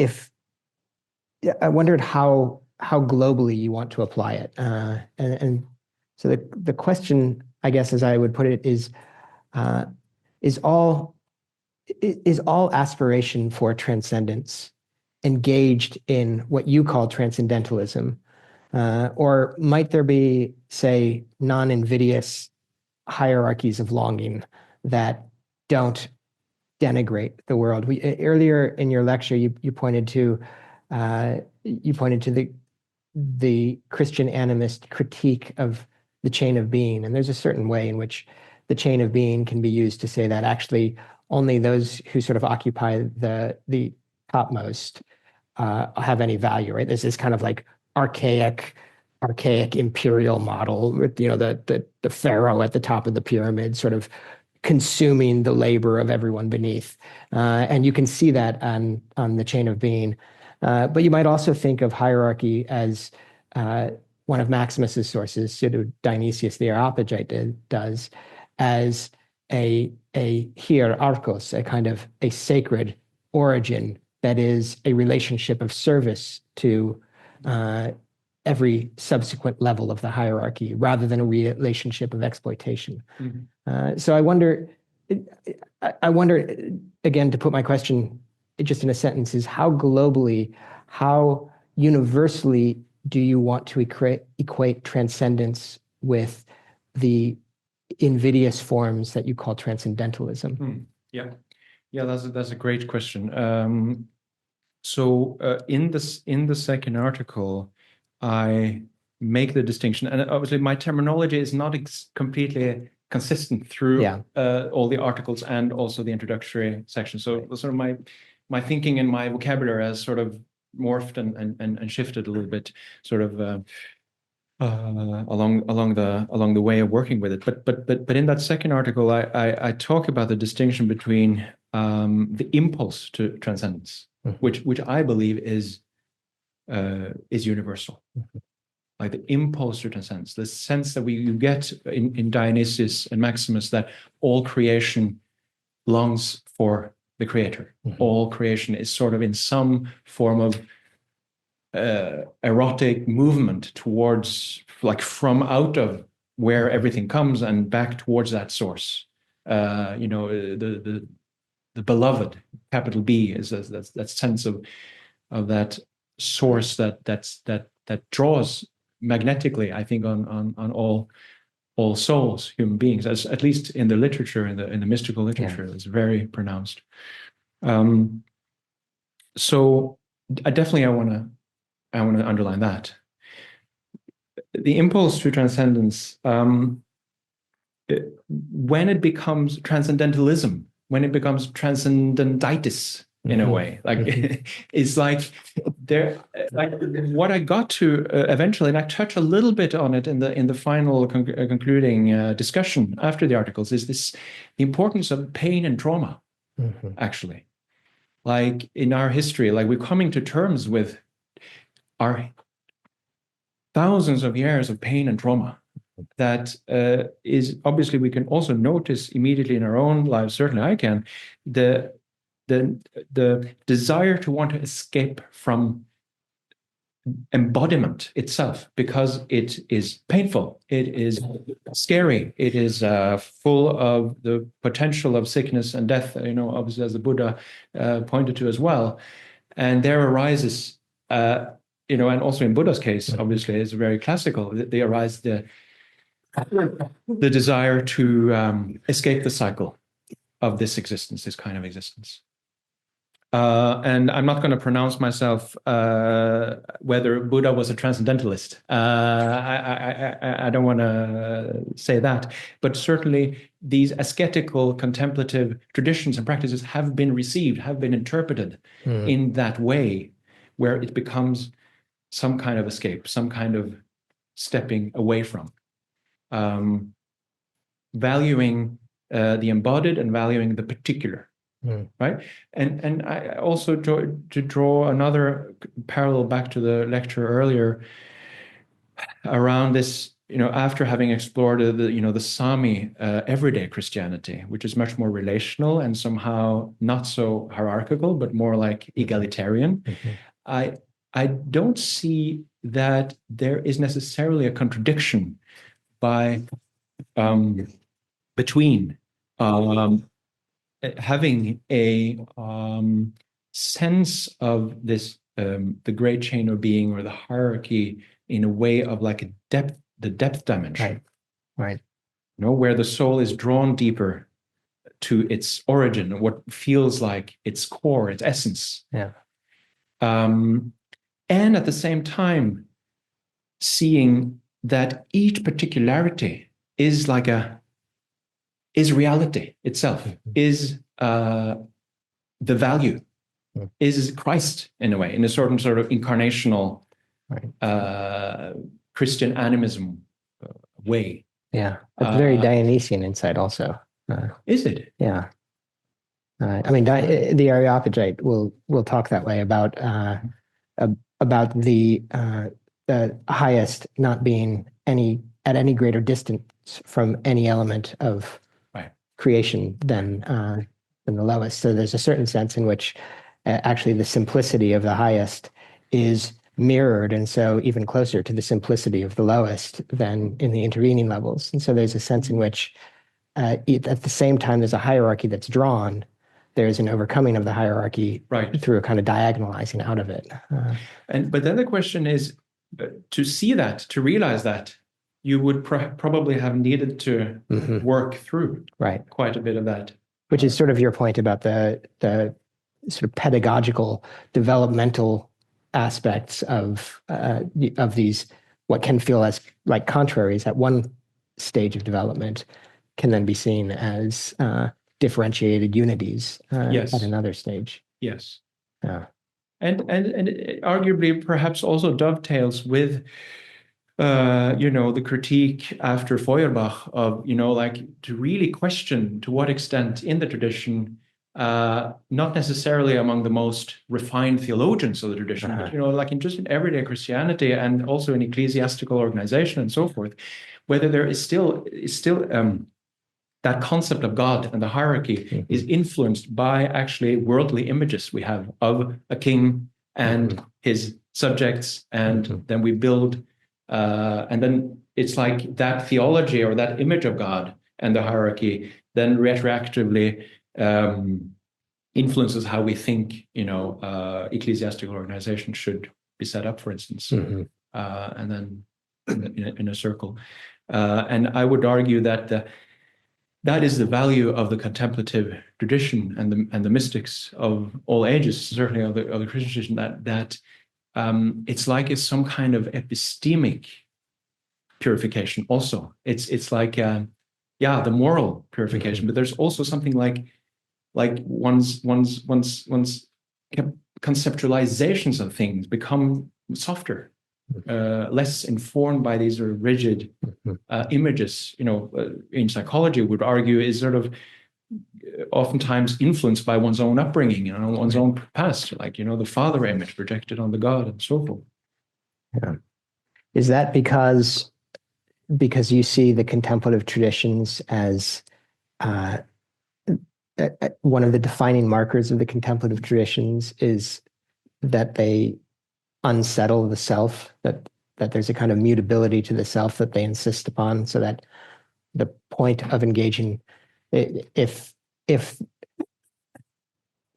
in the course of my developmental biography, I acquire all these concepts as you're describing, that settle in sort of rigid ways. Arguably, the reason for my acquiring these rigid concepts is to build some stability around my fragile sense of self. And I insist ever more strongly on these things, the more I feel threatened.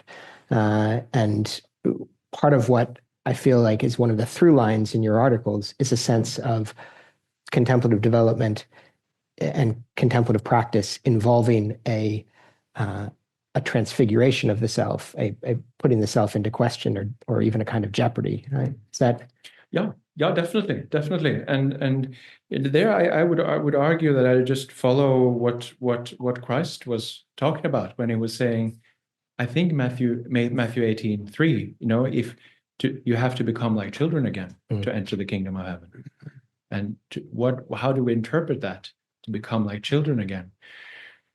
I interpret that more as an unlearning than a learning, in a sense, and that's where I think the romanticism part also is. It's like an honoring of the childlike simplicity and innocence that is like the human soul in its openness and its impressionability. You could also see it as a call to an unending developmental sequence, maybe, rather than thinking of developmental stages as flattening out by the time of age 17 or something like that. Right. Yeah. Right. Yeah. So, building on these lines of these questions, you read traditions like Theoria Physicae in a radical eco-affirming manner. And even suggest that they issue in something like Christian animism, and I'm sympathetic to a lot of that language. But there have also been repeated attempts over the last several decades to render Christianity or to develop the ecologically salient aspects of Christian doctrine in ways that are in ways that sit more comfortably inside mainstream theological circles, right? So like the invocation of Christian animism is going to cause a lot of people who, for one reason or another, haven't encountered that language to feel a little bit of a shudder, right? And likewise, you'll sometimes draw on figures like the Gospel of Thomas, or Marie Gimbutas, or some of these figures that are outside of the theological mainstream and arguably outside of the kind of the outside of a broad Christian practice, more so. And so I guess one of my questions is, how do I put this? Let me put it this way. There have been alternative attempts to develop an ecologically friendly theology that sit themselves much more centrally in recognizably orthodox Christian dogmatic grounds, right? So I think about the development over the last three papacies of John Paul, Benedict XVI, leading to Francis's Laudato Si. There's a coherent development that leads to Laudato Si that's been going on for 40 years in Catholic social teaching. And you finally get Laudato Si, which Amitav Ghosh calls, Amitav Ghosh actually thinks that it's an almost Christian animist document, and even uses that language in one of his recent books. And that it may appear that way to Amitav Ghosh and to many of us who think in those terms, but it can also appear as just a very coherent development of Orthodox Catholic social teaching over the course of 30, 40 years. If part of what you're trying to do is to activate traditions within Christian theology and spirituality for the sake of mobilizing Christians to ecological action, and not even to ecological action that you just inherit, that you just imbibe from your politics, but like, as you said, to return to an ecological conversion. Yeah, exactly. And to be capable of reading the original instructions, to be capable of reading the logoi of creation, as Maximus would say. If part of your motivation in doing that is because you think there's this untapped or as yet unrealized possibility within the Christian tradition, why engage with these texts and these grammars that are going to make your neighbor in the pew skittish? Do you see what I'm asking? Yeah. Well, I mean, the simple answer is that I just, as I have come across them, I sort of sense their potency, their truth, their potentiality. So it's not like I've, made a strategic choice about like consulting Margaret Barker, for example. It's just that, like, as I read her, yes, she is controversial, but at the same time, like Mother of the Lord received a glowing endorsement from Rowan Williams. Yeah. That's certainly not somebody on the fringes. But yeah, it is a controversial theory. It's not like it's a hypothesis, just as the matriarchal prehistory is. I mean, it's a theory, it's a hypothesis, but it seems like there's quite a bit of evidence also to support it, even though mainstream archaeology is still debating it.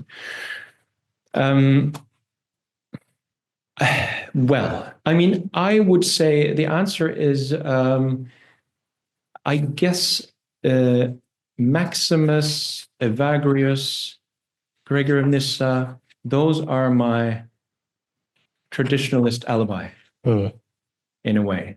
And then there's like a disruptive, and I'm tempted, slightly disruptive reading of them, right? Yeah. Using these other sources. Of course, a reader might say, okay, here comes this Carolyn Merchant, these feminist writers. I throw it out. Okay, fair enough. That's okay. But certainly to bring these venerable figures of the tradition who have shaped the tradition in profound ways, into dialogue with these idiosyncratic heterodox voices, at least offers a potential fertile for something. And my other supervisor, who is not here today, Joshua, who is an expert on Maximus, we certainly have had our disagreements, and he doesn't read Maximus the same way I do, but I've never heard him really say, like this is bullshit, or you should not do this, or something. Like he says, like I always feel challenged and sort of I think I start to think when I read this stuff. Yeah. I mean, you could make the argument that one of the reasons to bring what you described as your sort of orthodox allies into conversation with these more radical interlocutors is that otherwise we run the risk of domesticating what's really going on in the tradition. That actually one of the great dangers of thinking of any resource mall is that we continually sort of pacify the most explosive elements of the tradition in the past. That's part of what tradition does, is it eventually makes what was unpalatable at a moment, someone like Maximus the Confessor, into a sort of pillar upon which we build. And there's a part of the contemplative hermeneutics that I see you engaging in is seeking to reanimate not only their voices, but also the subversive potential of their voices. Is that right? Exactly. And with sincerity, I have to say, as far as I can see, with sincerity from my part, and respect, and it's not like I'm trying to go in there and sort of twist Maximus' arm. I don't feel that way. Others may interpret it that way. I may see it differently, but I feel like, okay, here is like through the hermeneutics. That is the beauty of hermeneutics, that the text is there. The text is there. However, the logos in the text is alive. It's alive across 1,500 years or 2,000 years.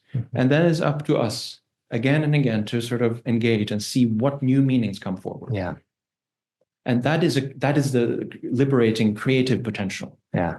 Rowan Williams, who you mentioned a second ago, at one point describes orthodoxy as constantly renegotiated, and that there's an element in which every generation and every theologian has the task of renegotiating what we understand the voice of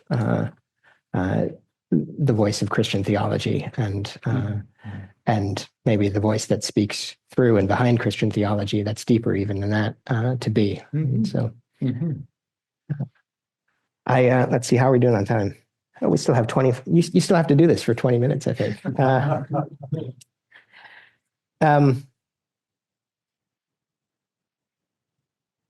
Well, since we have 20 minutes, I'm going to pivot off of my written questions just for a second. And you mentioned your other supervisor, Joshua, and I presume he was the one you were alluding to during your conversation when you suggested that he might have issues with Catherine Keller. I also have issues with Catherine Keller's reading of Creatio ex nihilo. I think it's an uncharitable reading.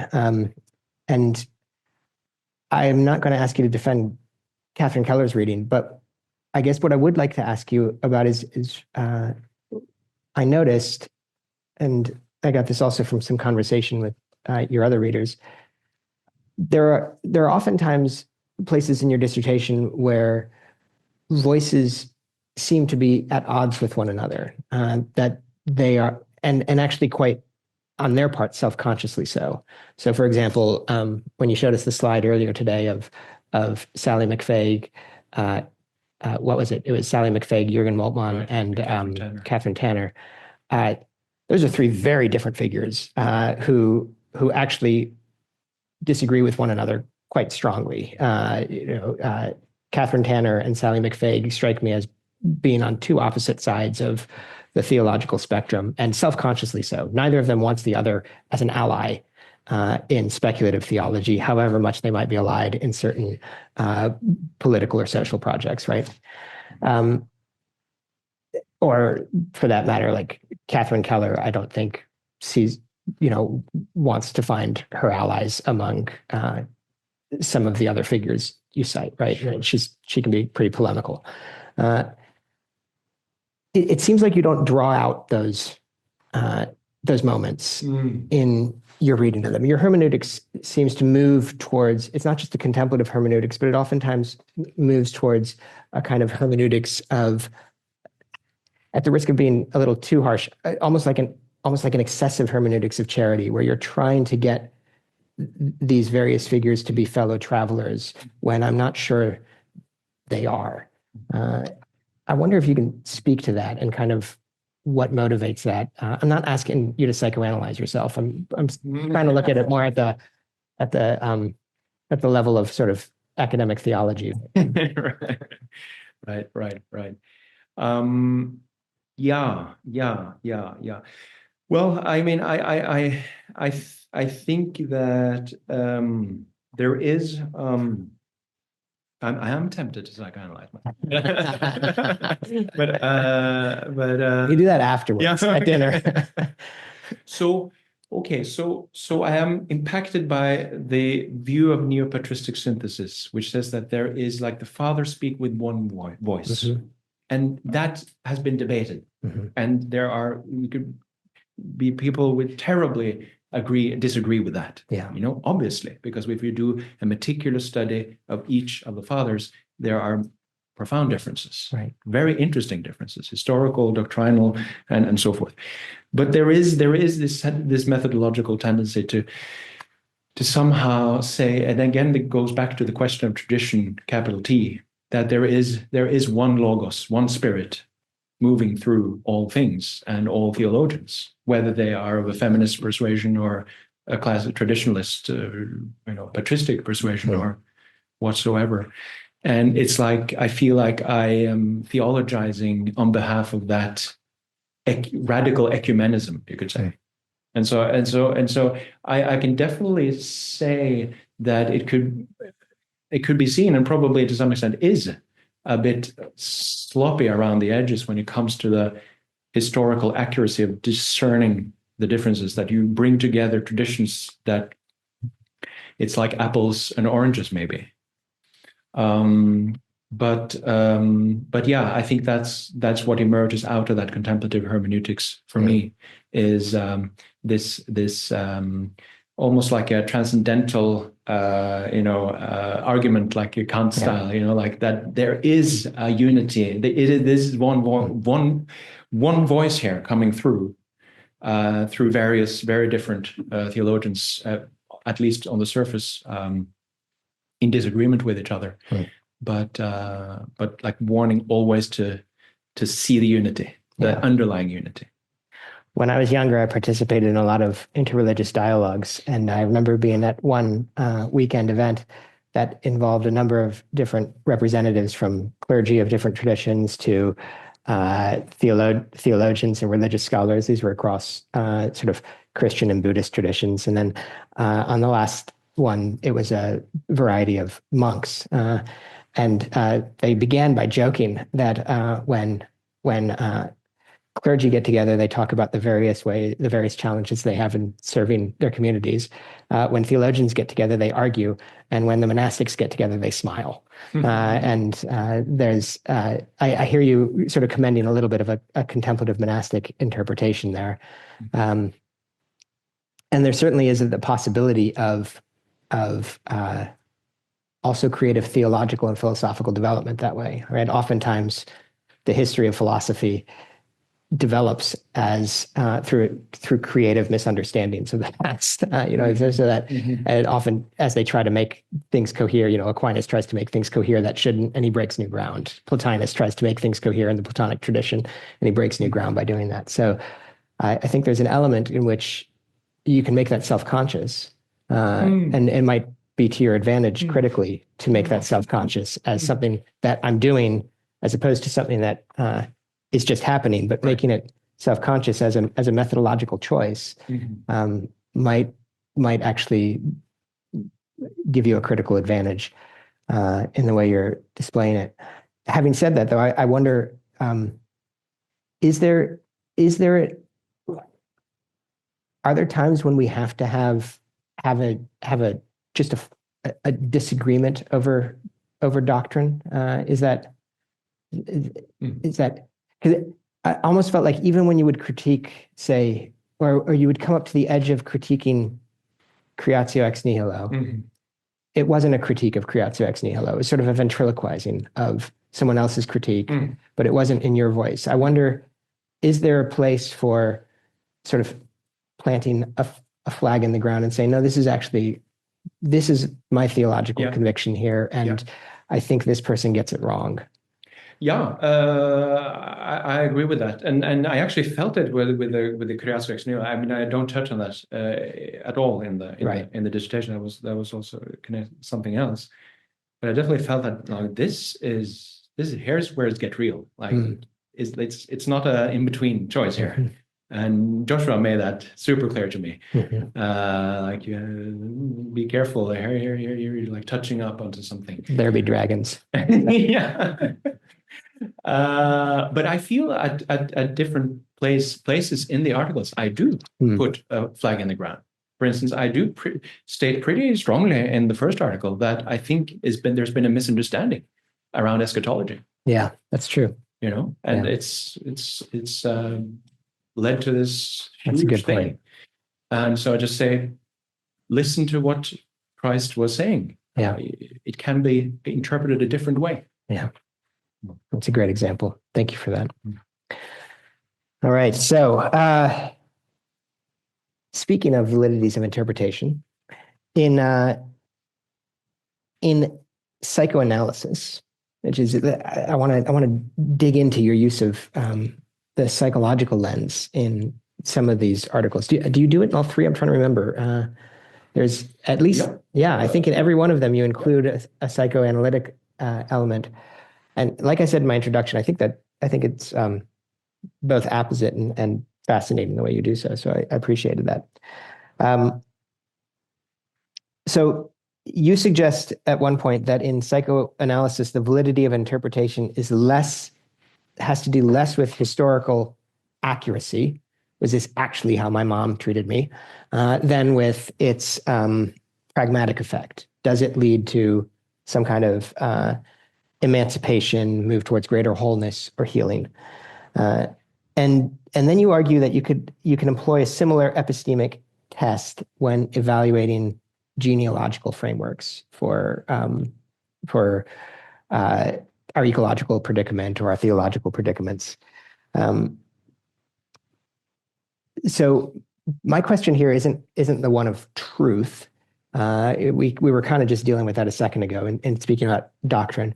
But I guess when thinking about ecological timescales, I'm curious how one can know whether a given doctrine, whether a given spiritual mode of approaching the world moves us towards ecological wholeness and healing or not, right? The timescale seems so vast and to so exceed my life or even my capacity to think over, say, even if I'm trying my best to think with indigenous traditions 7 generations out, that's very hard. And geological timescales move so much more slowly than that. So how does that work as a critical tool for analysis? Yeah, that's a very challenging question.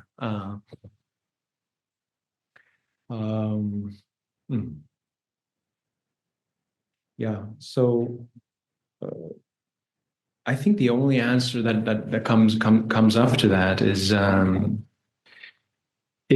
actually invoke the statement of Jesus that the truth shall set you free, right? And how do you notice that? How does one notice that the truth shall set you free? It's possible to feel that, I think, in a sort of direct, non-conceptual way in your own immediate experience. Like, this is a liberating view of like human life on Earth and what human life is about, right? But to evaluate, the pragmatic effect of that, and obviously in psychoanalysis, it's like the analyst's evaluation of seeing how a given interpretation lands with the patient, with the client. Like, does it open up something? Does it make some kind of emotional availability more accessible, or does it close down something? Or and I guess that this goes back again to this question of original instructions and listening to the wisdom of nature, which is the wisdom of nature in our inner nature, our bodies, and all around. That we don't know where that wisdom is going to lead us. We have no idea. And that is also part of what Jesus talks about in Matthew 6:19, 20, 34, which I used in the first article, right? Don't think about tomorrow. Have faith in the now. Look at the birds in the sky, look at the lilies of the field. They don't worry about tomorrow. They are simply attuned to and following that larger sort of cosmic wisdom unfoldment. It's like, I think it's probably a major hole there in that methodology chapter of like actually parsing that out and specifying how is that supposed to be evaluated. But I think we can feel it. I think we can feel it in a non-conceptual, direct way when we feel more in tune with this primordial wisdom. And that is the only guide we ultimately have, both in our personal lives and I think as a collective. And that is also part of like that recentering, like a prayer, an aspiration, a possibility, a vision of like, what would it be like if human culture and human civilization on this planet could become more recentered around that sacred, respect for the sacred and seeing the sacred all around. We don't know how that's going to pan out. Part of what I hear you saying there, and I invite you to correct me if I'm mirroring this back to you wrongly.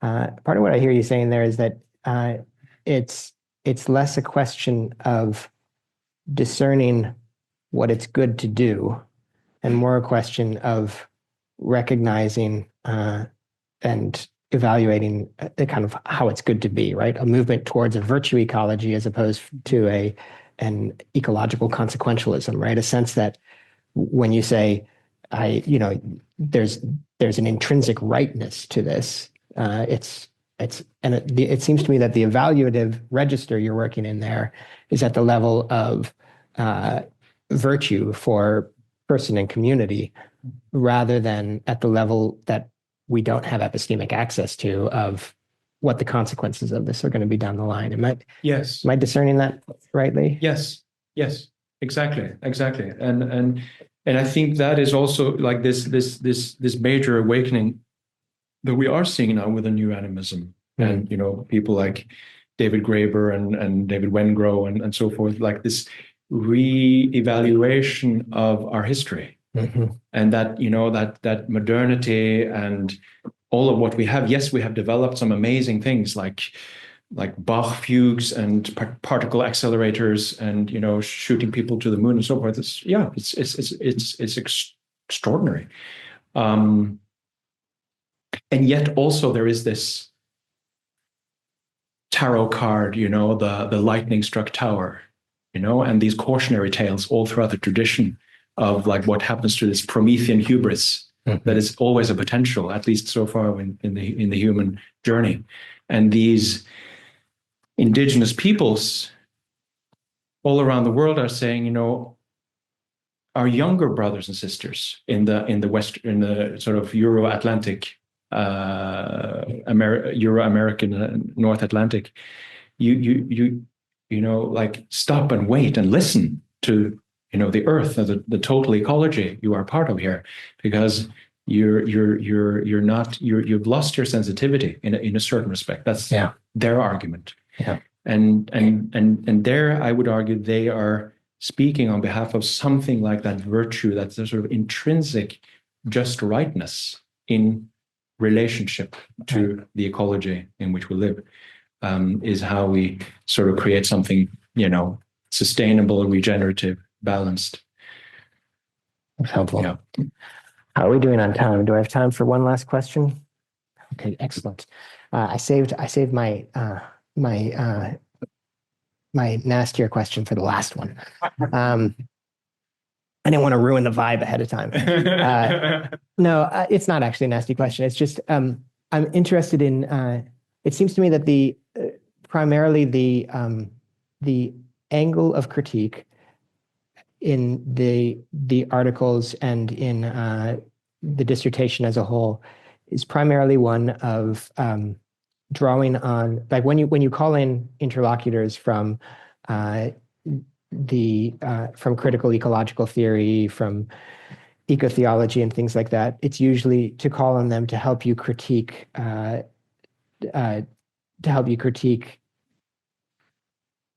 ecologically destructive aspects of the tradition and things like that. What do you see as the most problematic parts of engaging with, say, the new animism or critical ecological theories? What aspects of those literatures do you find themselves are in need of critique or supplement by the other interlocutors you're bringing to play in your work? You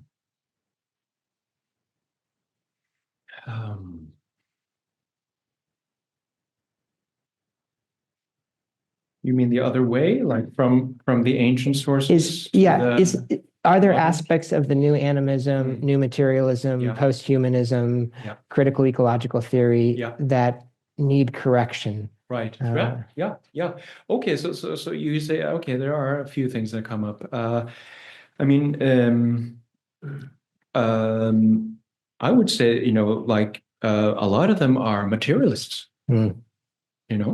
Like if you speak about the immortality of the soul, if you speak about a sacred dimension that is like the holy. I mean, the holy itself is a loaded word. It's like holy ecology. What is what is that? I think there is a way in which the emancipation, the secular emancipation from Christian hegemonic authority over what is true in world, that a lot of these arguably postmodern thinkers are also children of, products of, that the legitimacy of the modern age, the autonomy of the modern age, from traditionalist hegemony, that is super important.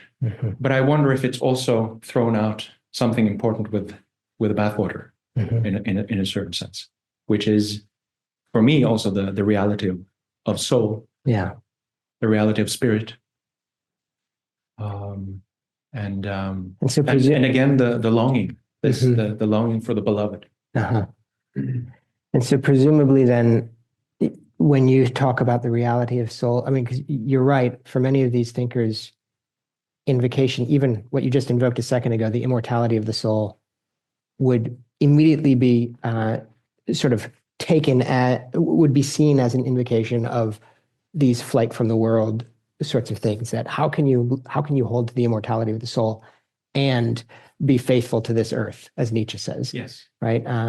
But presumably you're suggesting there's a distinction there that can be made.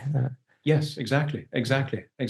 And so I sometimes speak about separatist dualisms, like that, and non-separatist dualisms, or like ways in which, as you much more eloquently than I was able to describe it earlier, that it is possible to through the contemplative and ascetical path that the fathers speak about, to wake up to the reality of soul, That soul is not just some abstraction out here that you're supposed to believe in. It's like, I can feel it. I can sense it. And it's maybe also in the nature around me. And that is a form of challenge to materialism. And also arguably a challenge to like a postmodern constructivism. Mm-hmm.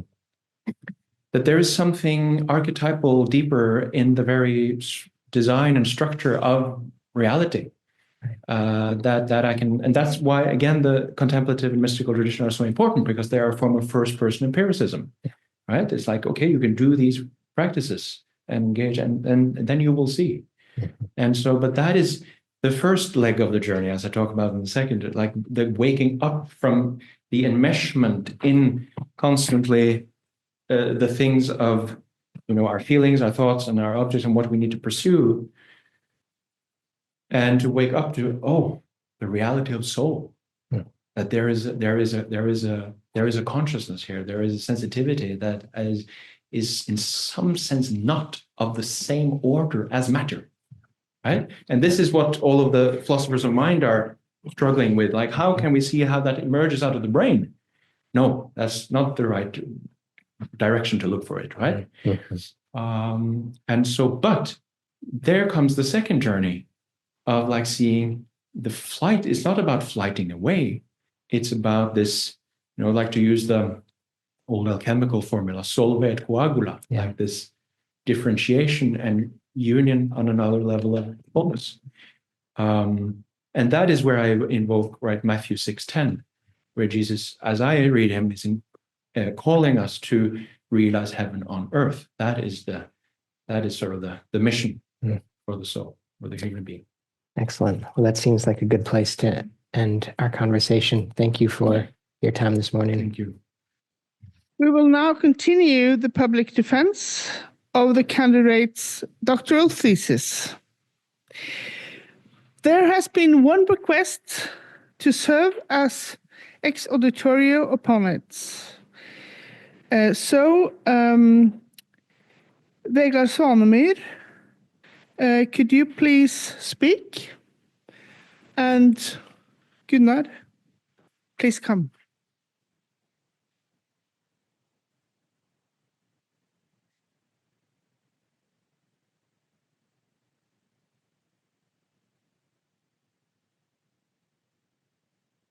Hello. Thank you for this opportunity to ask a question. I just want to say that I am a layman, so I with no academic training, so I apologize if asking a question in this way is a breach of decorum or etiquette in any way. Just briefly, I want to say that very impressed by the logic and the coherence of your articles, and very personally enriching and moving for me. And also just the heart and the spirit behind your effort here. So this is the question I want to ask. In seeking an answer to these broad ecological and cultural problems, you reach back to Maximus and his contemplative wisdom, and you reach back to the days of Solomon's temple, to an earlier union between the masculine and the feminine,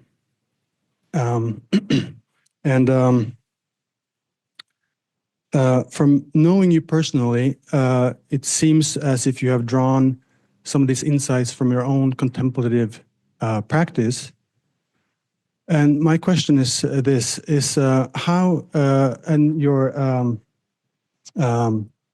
earlier interrogator might have asked you this, and it just might have passed over my head. So also forgive me if you've already answered this. But how does the academic approach itself fit into this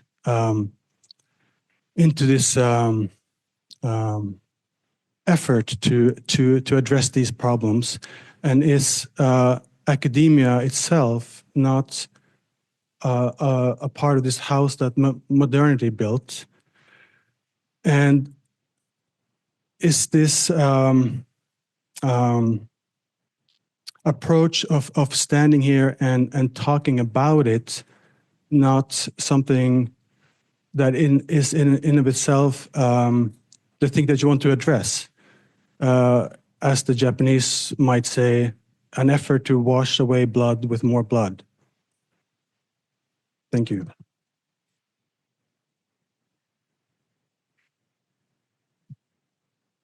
Yeah.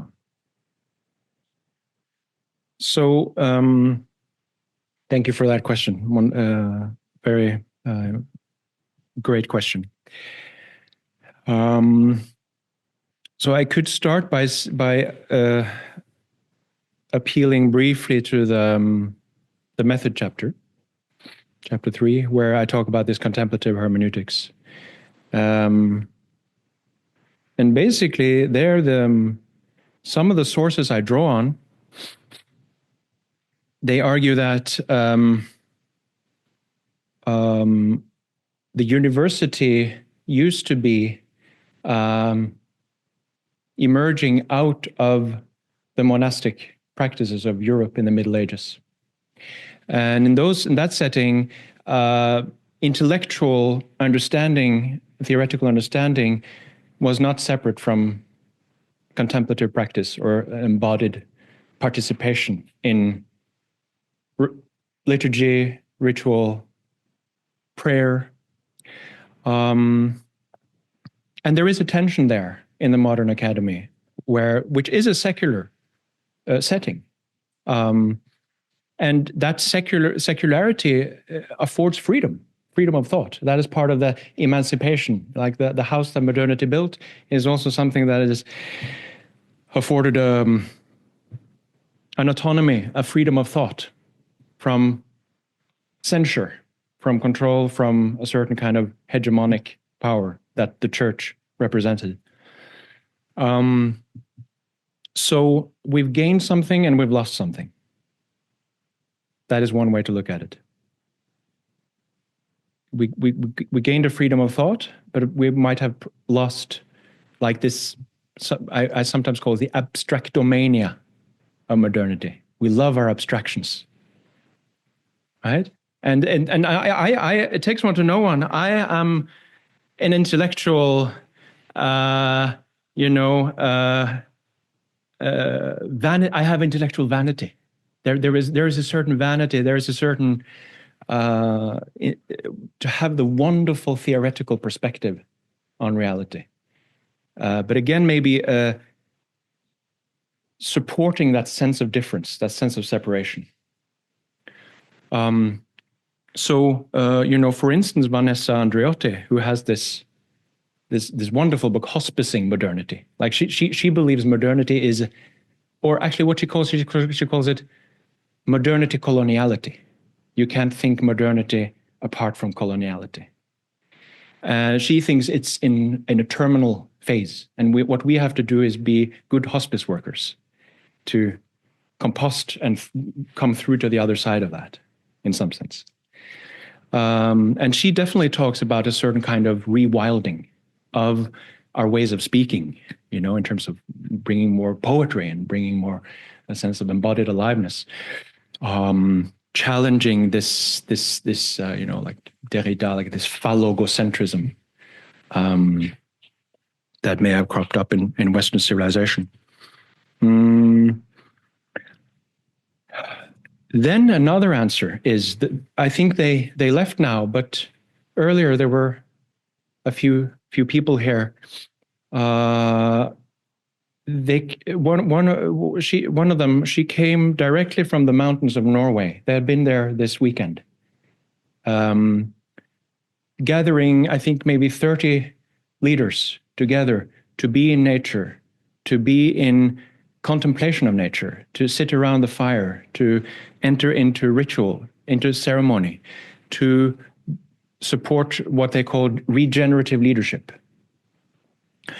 They are into forest bathing, entering into nature to sort of not talk and theorize, but just exactly what we're talking about earlier, like to listen to the wisdom that nature itself speaks to us continually, if we have ears to hear and eyes to see. Those initiatives are incredibly essential, and I don't think there is necessarily a contradiction between the academic endeavor of what I call composting transcendentalism, like explicitly borrowing from Vanessa Andreotti. I think the intellectual work can also be a form of composting and coming to terms with the tradition itself. So then the question is that washing the blood with more blood? Yeah, I think that is a question to continually sit with and be challenged by. And obviously, also the final point I want to make is what Jacob brought up earlier, that in some sense, what we're talking about here is a form of virtue ethics, ecological virtue ethics, being allowing through embodied practice to sort of move and speak and interact from a sense of that wisdom that is in all nature. And I think that dimension could come forward more strongly in education, both in elementary school, in high school, in the university itself, to really see, okay, we need to prioritize that dimension as the ancient source of the European university system prioritized. Yeah.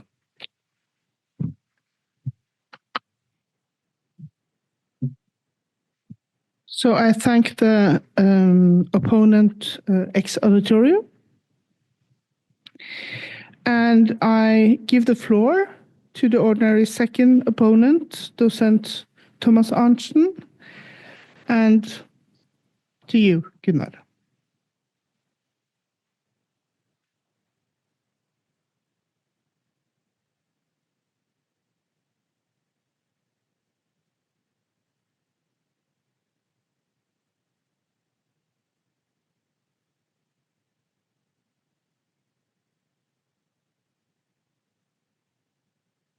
Does that work now?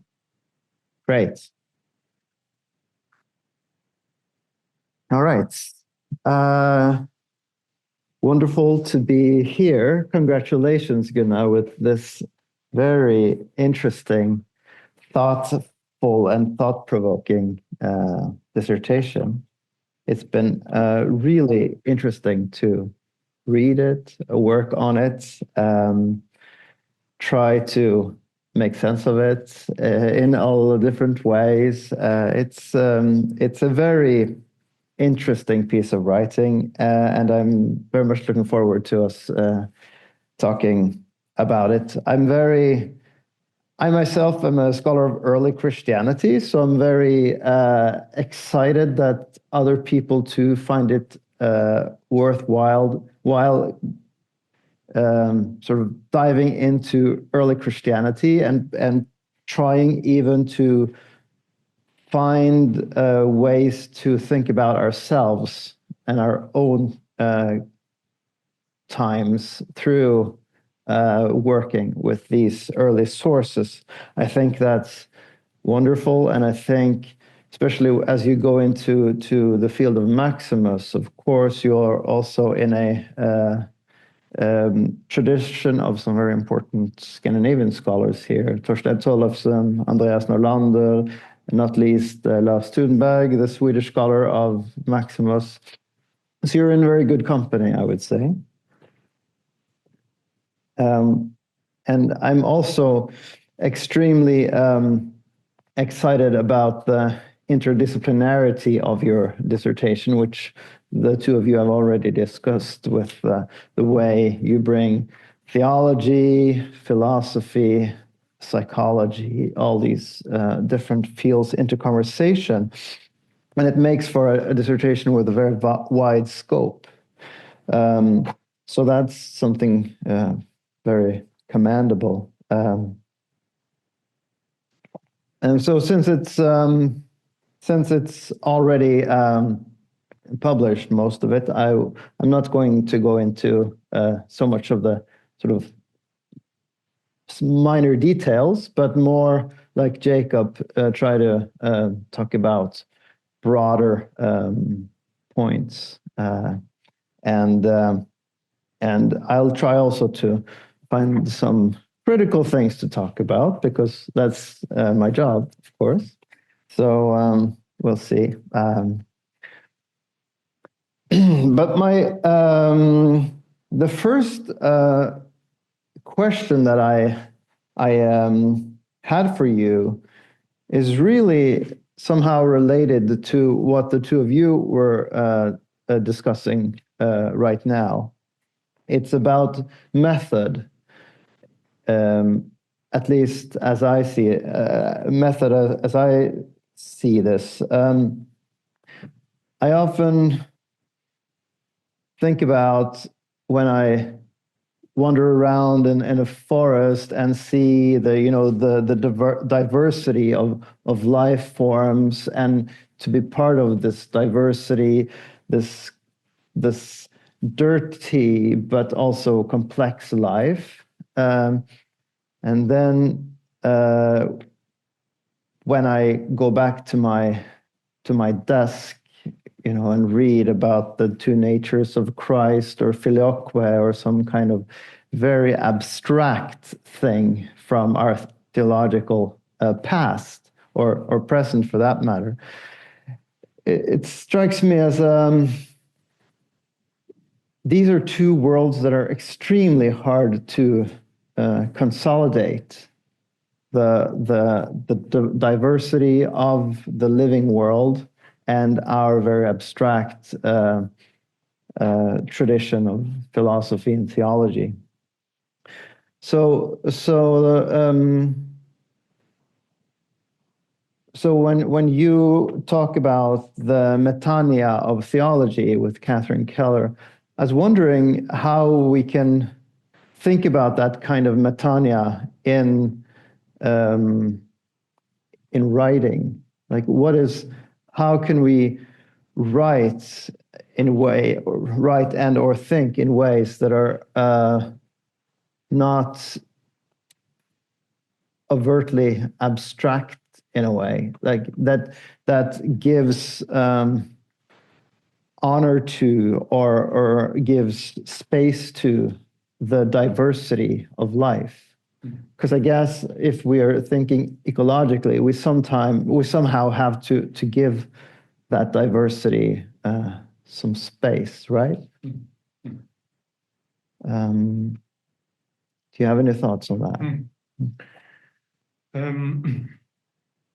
And so just, this is not a critical remark to you, it's more just an opening question for our conversation. And it's something I'm thinking about constantly myself too, but it's very relevant, I think, for your piece. Yes. I'll try and answer it from a few different directions, and we'll see. As I start with that, I take a deep breath and just acknowledging my own embodiment, like there is a breath, and the words come out. And so for me, there's something about just coming back to the fact that the spirit, the breath, the ruach, is an embodied phenomenon, as I see it, and we draw it in from the environment, the air that is all around us all the time. David Abram is a wonderful example of reminding us of that, right? That the spirit is the air, is the air element. Certainly, if one wants to bring in the Empedocles division of the four elements, we draw it in, and then the logoic shaping of that air, of that breath, that spirit, comes out as the consonants in a way, and then the vocals are somehow the breath itself. When we see that duality, perhaps. And so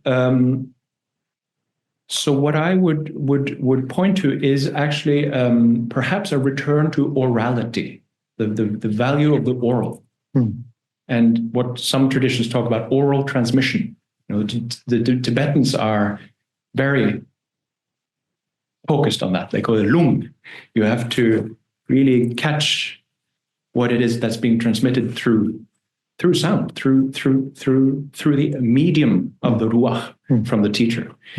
And I think that, you know, with the written word, obviously Plato already had in Plato's dialogues with Socrates, he already had reservations about writing down the dialogues, right?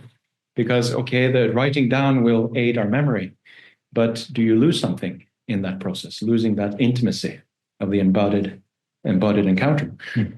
And at the same time, David Abram talks about letters or alphabet as a kind of animism that's, you know, he talks about it as a kind of a last animism that we all are part of. We think that these letters are alive.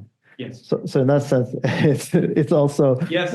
Yeah. I think he says something like it's both a concealing and a revealing form of magic. That the alphabet has concealed something for us, like maybe this more primordial openness, sensory openness, non-conceptual openness. But yes, as you say, it's like it's modern. It's like a form of spell work itself. It's magic itself. So, you know, with the advent of AI now and large language models, right, and we see how the sum total of all of what humanity has produced in terms of the written medium, all of it is being digested by these AIs, and we can have access to extraordinarily intelligent analysis of that total corpus. It seems to me that orality, a turn to orality again, and a turn to like really noticing the amazingness of that in a way. But if we're in the scholarly world, then do you mean that we should do more like this? Like we should talk and not write? Is that? I am wondering about that. Like because I also worked as a group therapist some years ago, and I found like as group therapy as an arena of pedagogy. Like Milton Erickson said that all therapy is just pedagogy. It's a learning exercise, and when something happens in the group field, you can understand it live as it's happening, and there's like another form of integration of the logoic sort of understanding of something with the very embodied reality of it. So I could see universities, going back to that other question, like what if we sat more in circles, like in Athens, with Socrates and talked with each other, and also cultivated more of a multidimensional curiosity about like what arises in my body, what arises in my feelings as we explore these topics. Obviously, it won't work in meteorology or in quantum physics. Well, maybe quantum physics. I don't know. But philosophy and theology, certainly. What do you think?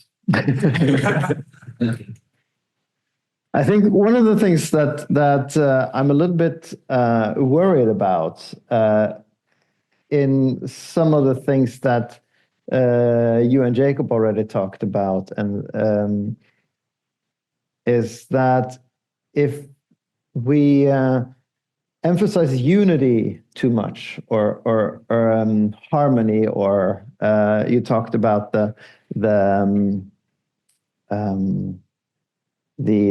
one voice of the fathers, the neo-patristic school, or I forget the word, but so kind of bringing all voices into one. I'm worrying or wondering if you're not afraid that that is a way to undermine diversity, and what that sort of does to, if we look at the living world around us and the more than human world, there's unendless diversity, and is there not a risk, do you think, that if we emphasize too much unity, as many of the church fathers did for sure, and the whole kind of Platonic tradition, is there not a risk that leaves us with the diversity in species as something only instrumentally valuable to us? Yeah, that is a good question. Like a kind of what I'm hearing you say is like a kind of homogenization, maybe like things are just flowing into each other in a kind of mush, undifferentiated confusion.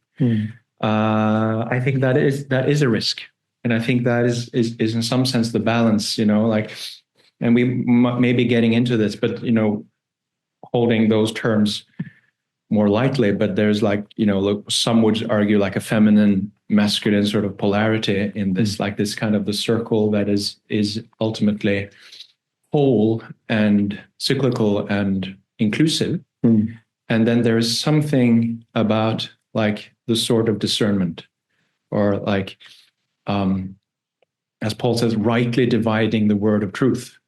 I believe he says that somewhere, and could maybe be one definition of theology. Evagrius has another definition of what theology is. What is it we're doing when we're doing theology? What is that actually? But one approach would exactly be this: no, we can't just be in this, like these profound discussions through the councils of the church around the Christological disputes, for instance. How are we to understand the fact that Jesus Christ is, God and human at the same time? Is this like people were willing to risk their lives precisely to make the right cut, to make the right discrimination? So clearly, that sort of discrimination is absolutely necessary. But from my presentation earlier today, Philip Scherhard, right? What he calls the spirit of aggression in the formulation of the doctrines of the church itself. I find that's a very interesting critique, because it's coming from somebody who is 100% insider and knows the tradition extremely well. And he says that due to the situation of the early empire and the need to protect the church and the faith from possible threats from the outside, some of these doctrinal formulations were formulated with a very strong aggressive edge to them, in a way. That's how I understand his argument, anyway. Yes, it's kind of anti-declarations. They're sort of anti a lot of things, right? Yes, yes, and that's how I read it, how I understand it. And so, so I guess that's a little bit where my hermeneutics comes out of, is that sense like we've reached a point in history now where, that in the subtitle "A Planetary Age," like we have to find a way to see the common humanity, the common unity that is not a unanimity, that is not a conformity of like one empire, one state under a Byzantine emperor, that is supposed to be like church and state together as one thing. But a kind of a different sensibility to what what is common, the commonalities between us. So I think that's part of also what motivates that hermeneutic. I see. Okay, let's move on to the senses. You work quite a bit on senses in your work. You work on the Theoria Physicae, and the thesis itself is called Holy Ecology: Renewing Christian Vision in a Planetary Age. The word vision appears like 140 times or something. So it's, as I understand your ambition, it's really to change the way we see things. And you also talk about secularization as a kind of a distorted vision or loss of vision. And I think it's really valuable to focus on the senses like this in your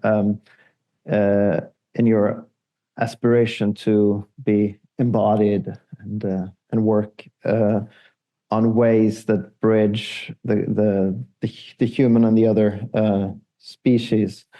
But I have a question about vision and sight, because it seems to me you're privileging eyesight in this dissertation, what is often called ocular centrism.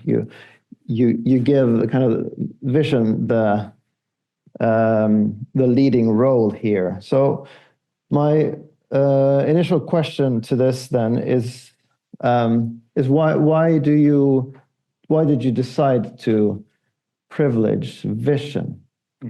Yeah. So that grows out of theoria, the word theoria in Theoria Physicae, which I believe is etymologically related to vision, seeing.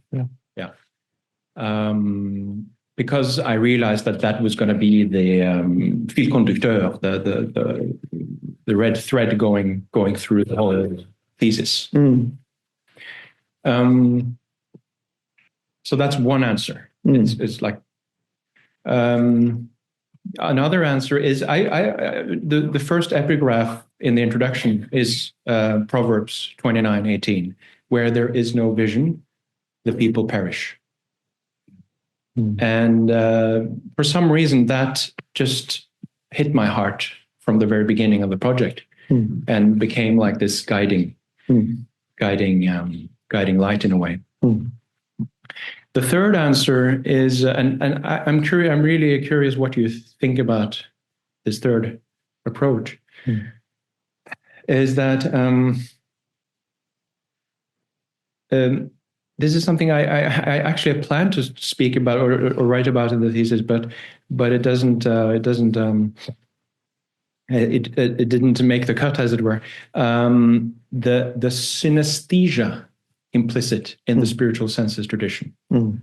This synesthesia, this sense that on some level in the soul itself, all the senses are, if not unified, then in some undifferentiated state. And that experiences of synesthesia, with wonderful music or sometimes other, where the different senses blend into each other, they are sort of indications of that more primordial unity. What do you think? Yeah, no, I think that's very interesting. I've been interested in that myself. I think it's someone has written about that too. Maybe that's also David Abram, about how the senses go together. But yes. I forget what that's about. And Diadokos of Photiki, he is quite explicit about that actually in in a few of his works. No, that's a very interesting point. But there is, as you know, a tendency in our history in Europe, in Platonism, in Christianity, in Maximus for sure also, to privilege eyesight and make a hierarchy so that other, like, taste, smell, those are seen as kind of lower senses. Do you think there's any kind of ecological advantage to also give more weight to other senses than eyesight? Absolutely. Yeah, for sure. I think that is obvious. How to talk about that, how to express that.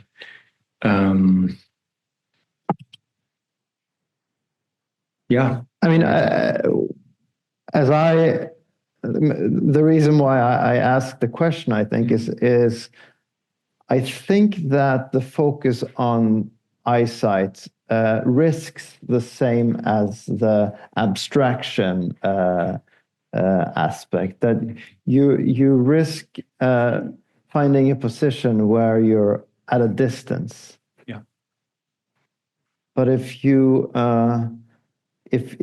talk about, tactile things, the sense of feeling or the sense of smelling, there's some form of intimacy in those senses. Absolutely, and it's interesting.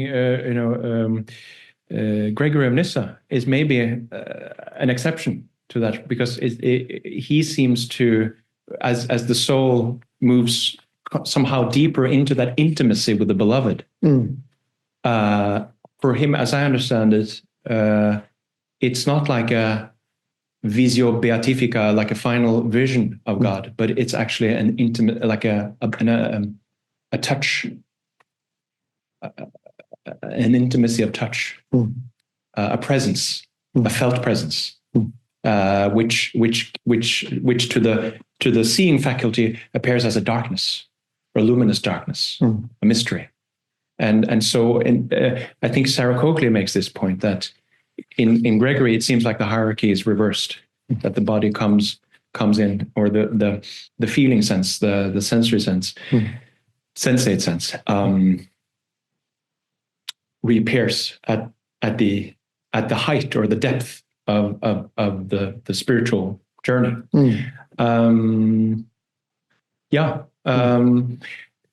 Then, but another possible answer would be to say that actually the seeing of Theoria Physicae is not a dualistic seeing. It's not exactly the seeing that we normally think. It is possible even to see non-dualistically. That's how I understand it. But it's nevertheless locating the I don't know, the agency or the subject in the eyes in a way, isn't it? Yes, that is true. It's like Maximus has this passage, I think it's from Centuries on Love, like the just as the sun rises and casts its light out on the world, the sun of righteousness, Christ, rises in the purified intellect and reveals itself at the same time as it reveals everything it illuminates. So it's like a seeing that sees like a much larger sort of boundless wholeness in which we are always immersed, in a way, that the seeing, the way we use our eyes normally is what cuts things up into chunks, and in order to be useful to survival, but it's possible to see in a different way. That's how I understand it. But yeah, it may be still that even if you're seeing in that more boundless, you're still kind of located somewhere here. And it will be possible to experience this in a different way through the body. I mean, it would be interesting, I think, to do a theology of touch, where you sort of, based on Gregory of Nyssa's statement there, sort of follow that and try to think about the theology of touch. Yeah. Okay. Yeah. One final. Yes. In the third article, Yeah. I feel like I do come more back to the body in a way. You know, the because it is through the body that we are come into touch with this physicality of the erotic impulse, in which arguably then, from that perspective, is in all things. This is Ellen Bernstein's point in her reading of the Song of Songs as an ecological text. Yeah. That there is where we really come down from, you know, the intellectual heights and into this embodied encounter with our the erotic energy in all things, and which is visceral. Yeah. And so I would argue that that is like a corrective, another corrective to the sort of that distantiated visual, like disembodied seeing, you could say, of the tradition. I agree. So this brings us to my next question, really, which is about embodiment. Embodiment is something you've talked about a little bit today, and it's something you write about quite a bit. And embodiment is a word that is quite widespread, I would say, in the academic literature, relying very much on the phenomenological school of philosophy. And it's a way of trying to privilege bodily experience in scholarship. Would you agree that that's? Yeah. And so you are you say in your chapter 2 that you're missing a deeper engagement with embodiment in eco-theology. And this, of course, has to do with the need for eco-theology, or the reason why you're missing it, I think, is because eco-theology needs to be in the body. It needs to be embodied, and the body needs to be more than just a kind of instrument for the soul.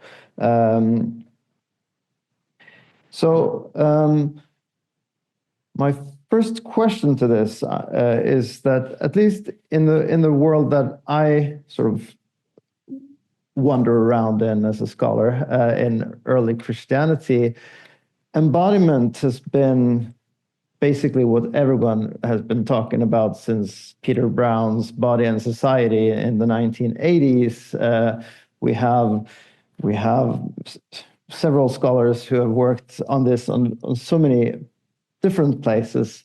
I was thinking about Susan Ashbrook Harvey, who wrote a whole book about smells in early Christianity, and another book, edited volume about the senses in the early Christian world.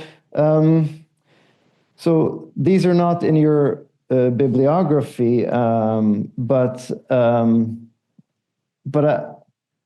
I do have a sense that some of the scholarly world has engaged quite a lot with embodiment. Also, the kind of scholarly world that you're in, kind of early Christian. And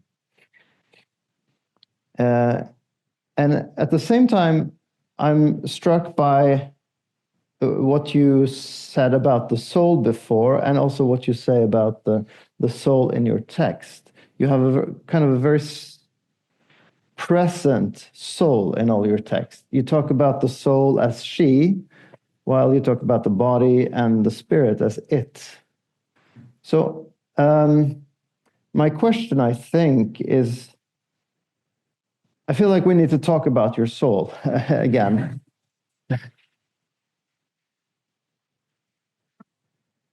And I kind of wonder why the soul is so prevalent in the text when you also search for more embodiment. How do those things go together? Yeah, that is something of a paradox. That is something of a paradox. This may sound strange, but I would argue that the soul is the key to embodiment. Mm. But then we can question, okay, what kind of concept of soul is that? Mm. But the way I think about it, or sense it, or feel it, is that the soul is the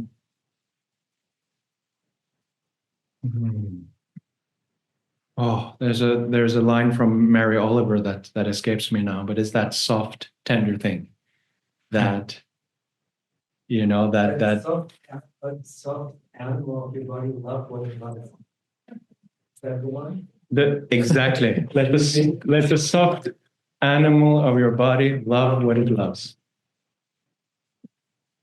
So for me, as a human being, is like the callousness, the rigidities, the defensiveness, the armoring of our bodies is what both makes us unable to fully embody, but it's at the same time what makes us insensitive to the soul organism that is already here incarnate. The two are in some kind, I don't know if it's an Aristotelian holomorphism or if it's something even more mysterious than that, but the two are somehow completely one. But it's that sensitivity, that presence, that sensate presence in the totality of the body is like that. That is how I understand the soul. But what is it then that you are criticizing with those who don't have embodiment in their theology? I guess it's more like, just to bring a little correction to what you said earlier, I think what I was referring to, I'm missing a deeper engagement with embodiment in the patristic retrieval of, like the eco-theological retrieval of the patristic sources. So I'm definitely not disputing Peter Brown and all the work that has been done in religious studies of the body in ancient Christianity. But somehow in the more like contemplative, Douglas Christie does it, obviously, yes, does it to some extent in The Blue Sapphire of the Mind, engage with more embodiment in a contemplative setting, in that contemporary retrieval of the patristic sources. And what is it that he does, do you think? Or would you say? Yeah, so he is, I would say he does something that is a little bit similar to David Abram. There's a lot of nature phenomenology in his text. Like he speaks about his concrete interactions with trees, with animals, with experiences in nature of a sort of nature mysticism kind, and he goes into quite a bit of detail around also relationship to concrete places. So I think that comes through very much in the way that it's not just studying embodiment as a scholarly phenomenon, but he's inviting the reader into his own embodied explorations of nature mysticism. And I don't do that, obviously, in the articles. So that's, I didn't see my role as performing that kind of nature phenomenology. No.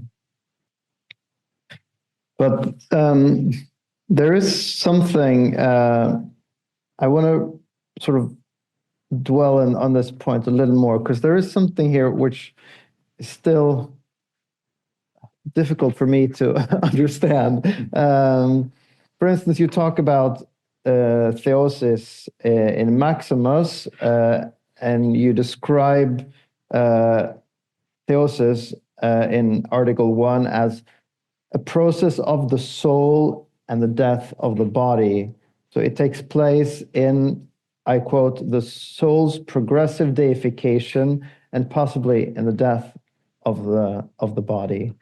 I have more quotations like that, but it's, to me, that sounds like ultimately the body is just some kind of dress that you can tear off at some point in your sort of salvific journey.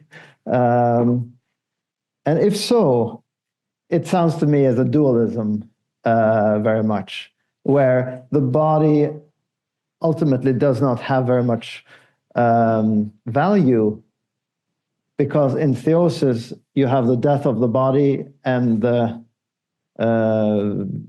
victory of the soul, or the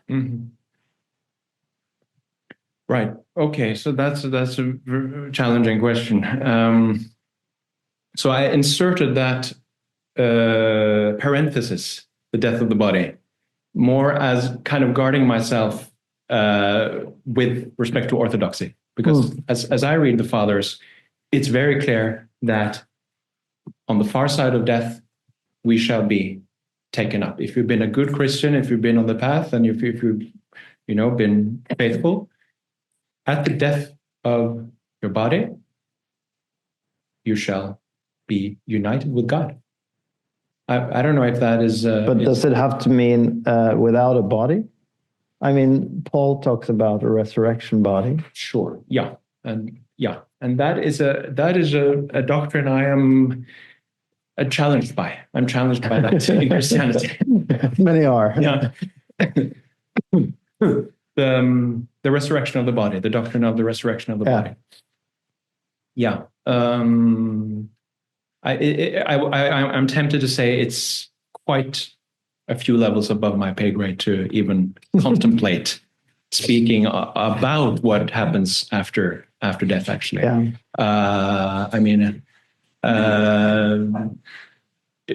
I'm very open. I'm very open. I may be heretically open-minded about what might happen there. Everything from reincarnation to, So I don't know about that. What is somehow the foundation stone in my approach is the Matthew 6:10 invitation from Christ to live on this earth as in heaven, or to realize the kingdom on earth as in heaven. The communal reality of the kingdom is on earth. It is here and now. This is the gift. It's not to wait for some communal experience somewhere else. No. We don't know. Maybe. I am agnostic about that. There are many other things I am not agnostic about. I am not agnostic about the soul, because I feel like, both from my own experience and from the texts, that it really is a palpable reality. Yes, and I mean, we don't need to go into the afterlife, because it's also not my expertise yet. But I do feel that sometimes you read a lot of soul into texts. And I have one more example where you in Article 1, page 10 to 13, you explore Maximus's reading of Mark 1:15 and Matthew 4:17.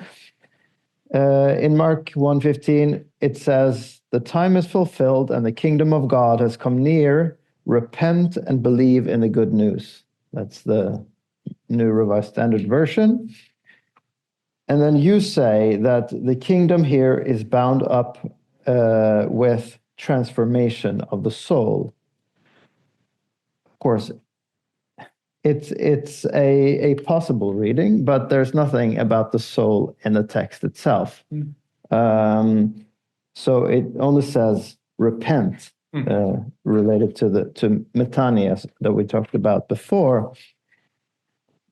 And when Maximus discusses this part, and you quote here what Maximus says. He says, "The kingdom of God is present in actuality in those who, after totally expelling all natural life of soul and body from their inner state, have attained the life of the Spirit alone and are able to say, I no longer live, but Christ lives in me.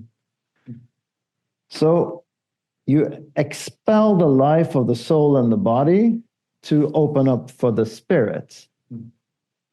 Now, of course, this may be enigmatic, but if we think about at least the anthropology of it, it seems to me it's both the natural way of the body and the soul are both decentered to open up for the Spirit. And so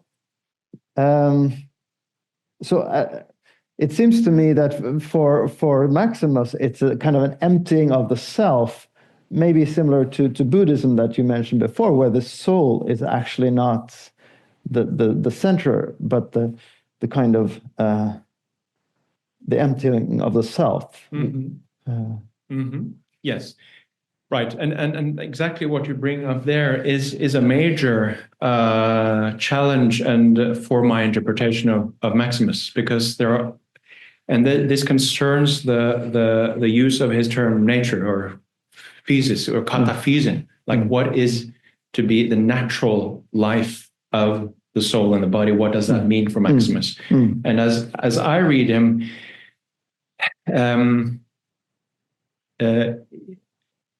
I think there is a deliberate equivocation on his part. That in some passages he very clearly says that the natural life has to go out and only spirit remain, which seems like a dualism.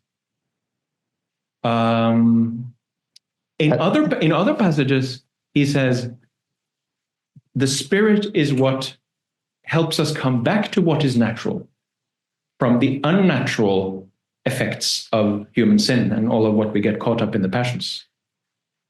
Would you agree with that? That he has sort of both perspectives, at least as I read him.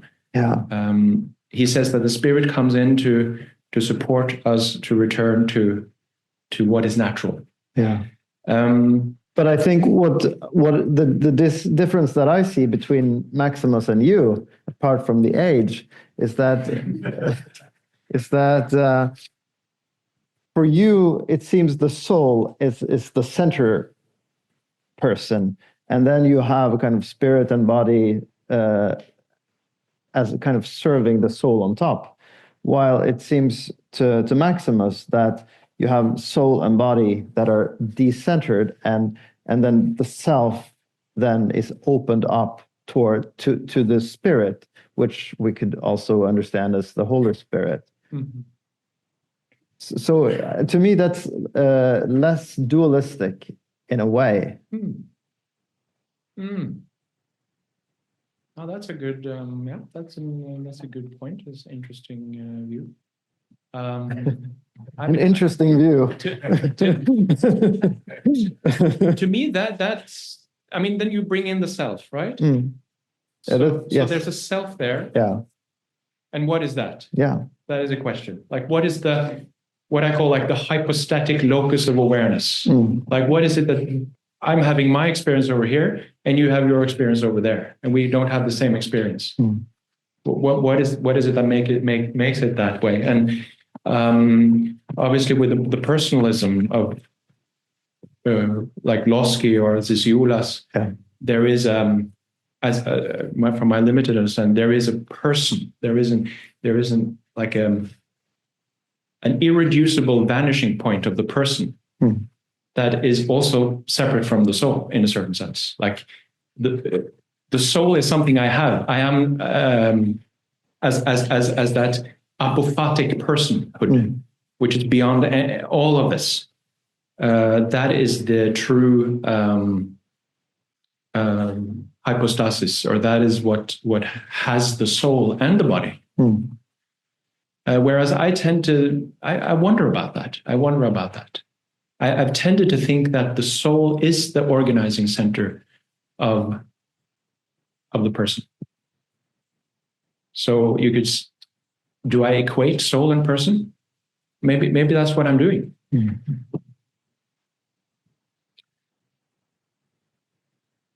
At least if you are saying that the soul is the person and the body does not necessarily need to be there, then I think there's Yes. a risk that you're not performing embodiment scholarship, if you see what I Yes, mean. yes. Yeah. But would you argue that the Bible suggests anything else but that the soul continues on after this body dissolves? That's a big question. I think there are many answers to that in the Bible on different levels, which I don't think we should go into now. Okay, all right. I have one more overarching topic, because we have like 10 more minutes or so. Yeah. My last question then is about stewardship and the role of the human beings in the world.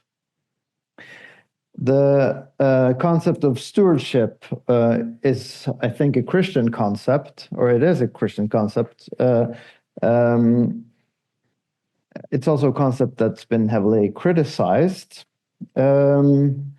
But it's the idea that somehow we as human beings have a particular responsibility for other species or for the rest of the created realm.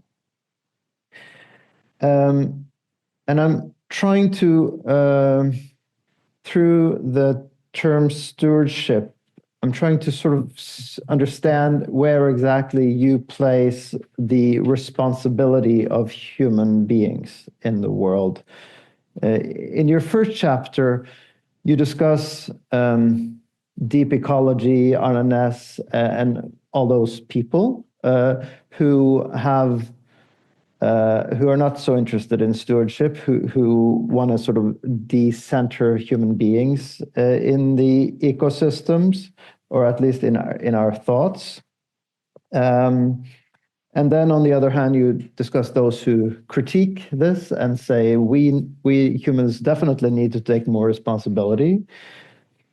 And then you come up with a kind of a third way, I think, or a kind of a middle way. You talk about this on page 25. You say that you talk about the sacred planetary or the sacred earth, an experience of belonging together with all other human and more than human creatures to a living whole that is recognized as sacred or as possessing a sacred nature. So it's a kind of a community of all creatures. And you also enlist Latour in your third way, as I understand it. But then you also quote Latour saying that we must get accustomed to a human race that is that will never play the role of the faithful and modest steward of the blue planet. So Latour is clearly envisioning a future without this kind of stewardship. So we have on the one hand the planetary perspective that decenters the human, but then on the other hand, you talk about the goal of a planet-wide ecological stewardship. You say this on page 161. So,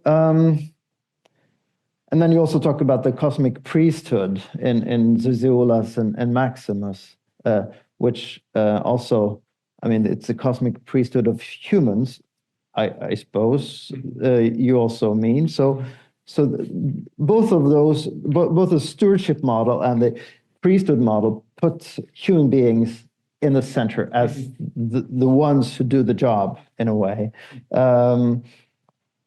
So how exactly, where exactly do we fit as humans, and where do we not fit according to your vision? Wow. Ooh, that is an amazing question. Amazing question. So it's just going to like be trying to think as or speak as I think about this now, because it's stream of consciousness. Very good. Find my way in the dark, as it were. So I think that is again a point where this continual dialectic that I set up between Maximus and the fathers and these new animist, postmodern, ecofeminist thinkers reveals potentials for another option, a third option, as you talk about. What comes to me is, Thich Nhat Hanh, founder of Plum Village, the Zen, wonderful Zen patriarch, as it were, Zen teacher, passed away some years ago, who speaks was engaged extremely strongly for an ecological form of Buddhism, who speaks of a kind of prophecy that I think he said first in 1992, that he said that the future Buddha, the Maitreya Buddha, will not come back as a person, as an individual, will come back as a new kind of communitarian intelligence that emerges in humanity, which is interesting. And I think this is how the lecture earlier about animism, how that ethos which we receive from the indigenous traditions now on the planet, who are really speaking to us. You gotta get this now. Can really temper the anthropocentrism that is still there in Maximus, right? It is a cosmic liturgy, but the human is in the center in a certain way. And perhaps on some level, the human is in the center for the human in a way. But I think what is essential here is that in this dialogue, this transversal, egalitarian, respectful, humble listening and dialogue with other traditions, radically different wisdom traditions of primordial relationality on the planet, what emerges is a sense of faith in the wisdom of the in-between, the wisdom of the networks, the mycelial webs that we learn about, how the trees communicate and relate to each other. I've worked on that a bit, yes. Right. Yeah. I mean, I'm curious to hear your thoughts. What do you think there? Because there's something there that it's like it's so hard to fathom to the stewardship model that we have to decide on what we're going to do and all of that. And it's like there's a lack of faith that the whole planet, if we are to believe James Lovelock in the Gaia theory, is so deeply in dialogue with each other around how to find a way forward. And is like the stewardship. In some sense, we can't escape it. Like that is the tree that we chose to eat of the tree of knowledge. The genie is out of the bottle. Technological industry, we can't turn back the time. That is also a point I want to make. I make in the in the first chapter, right? Yes. So there's only one path forward, but maybe there's like that potential of synthesis with a different mode of intelligence emerging. I don't know. That's a bit vague, but no. But at least in a sense, then you do remain on the kind of stewardship model rather than the kind of deep ecology thinking, right? Well, I would say that both have to be there in a way. That is like how I choose to think about the tree of knowledge and the tree of life. A little bit on the model of the prophecy, the indigenous prophecy of the eagle and the condor, right? These two streams within humanity that are prophesized to have been separated out, but are now beginning to come together, and that's the only path forward. And what do these two trees or these two birds point to or represent? The Elon Musks of the world, and that is the ultimate expression of the tree of knowledge, and we that will be on some level part of the total equation. But the other side is this emerging. That is the tree of life that I point to. Is like this emerging primordial wisdom and learning to work with that, which is almost like a magic. So as I understand you, then, if you mean that we, as humans, we have already become stewards, or we have already become the central species in the world due to the eating of the fruits, and there's no turning back. But we have to use our central position, so to say, to do good rather than bad. Exactly. And that is part of the way I interpret, also relying on Gregory Nazianzus, John Damascus, for this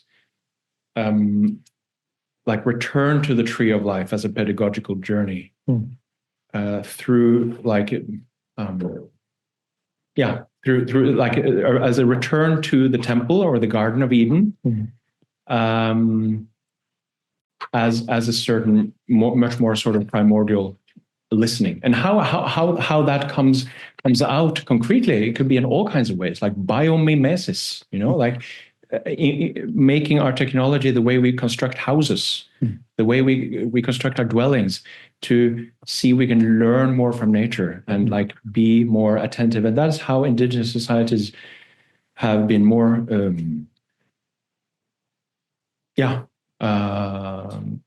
attuned, a form of attunement in that sense. What do you think? Okay, Gunnar, I think it's excellent that we sort of circled back to the tree of life. That fits very well with many things here. I thank you so much for this conversation. It's been very interesting. There's plenty of more things we could have discussed, but I think we will continue this conversation in other media or other spaces. Thank you so much. Thank you.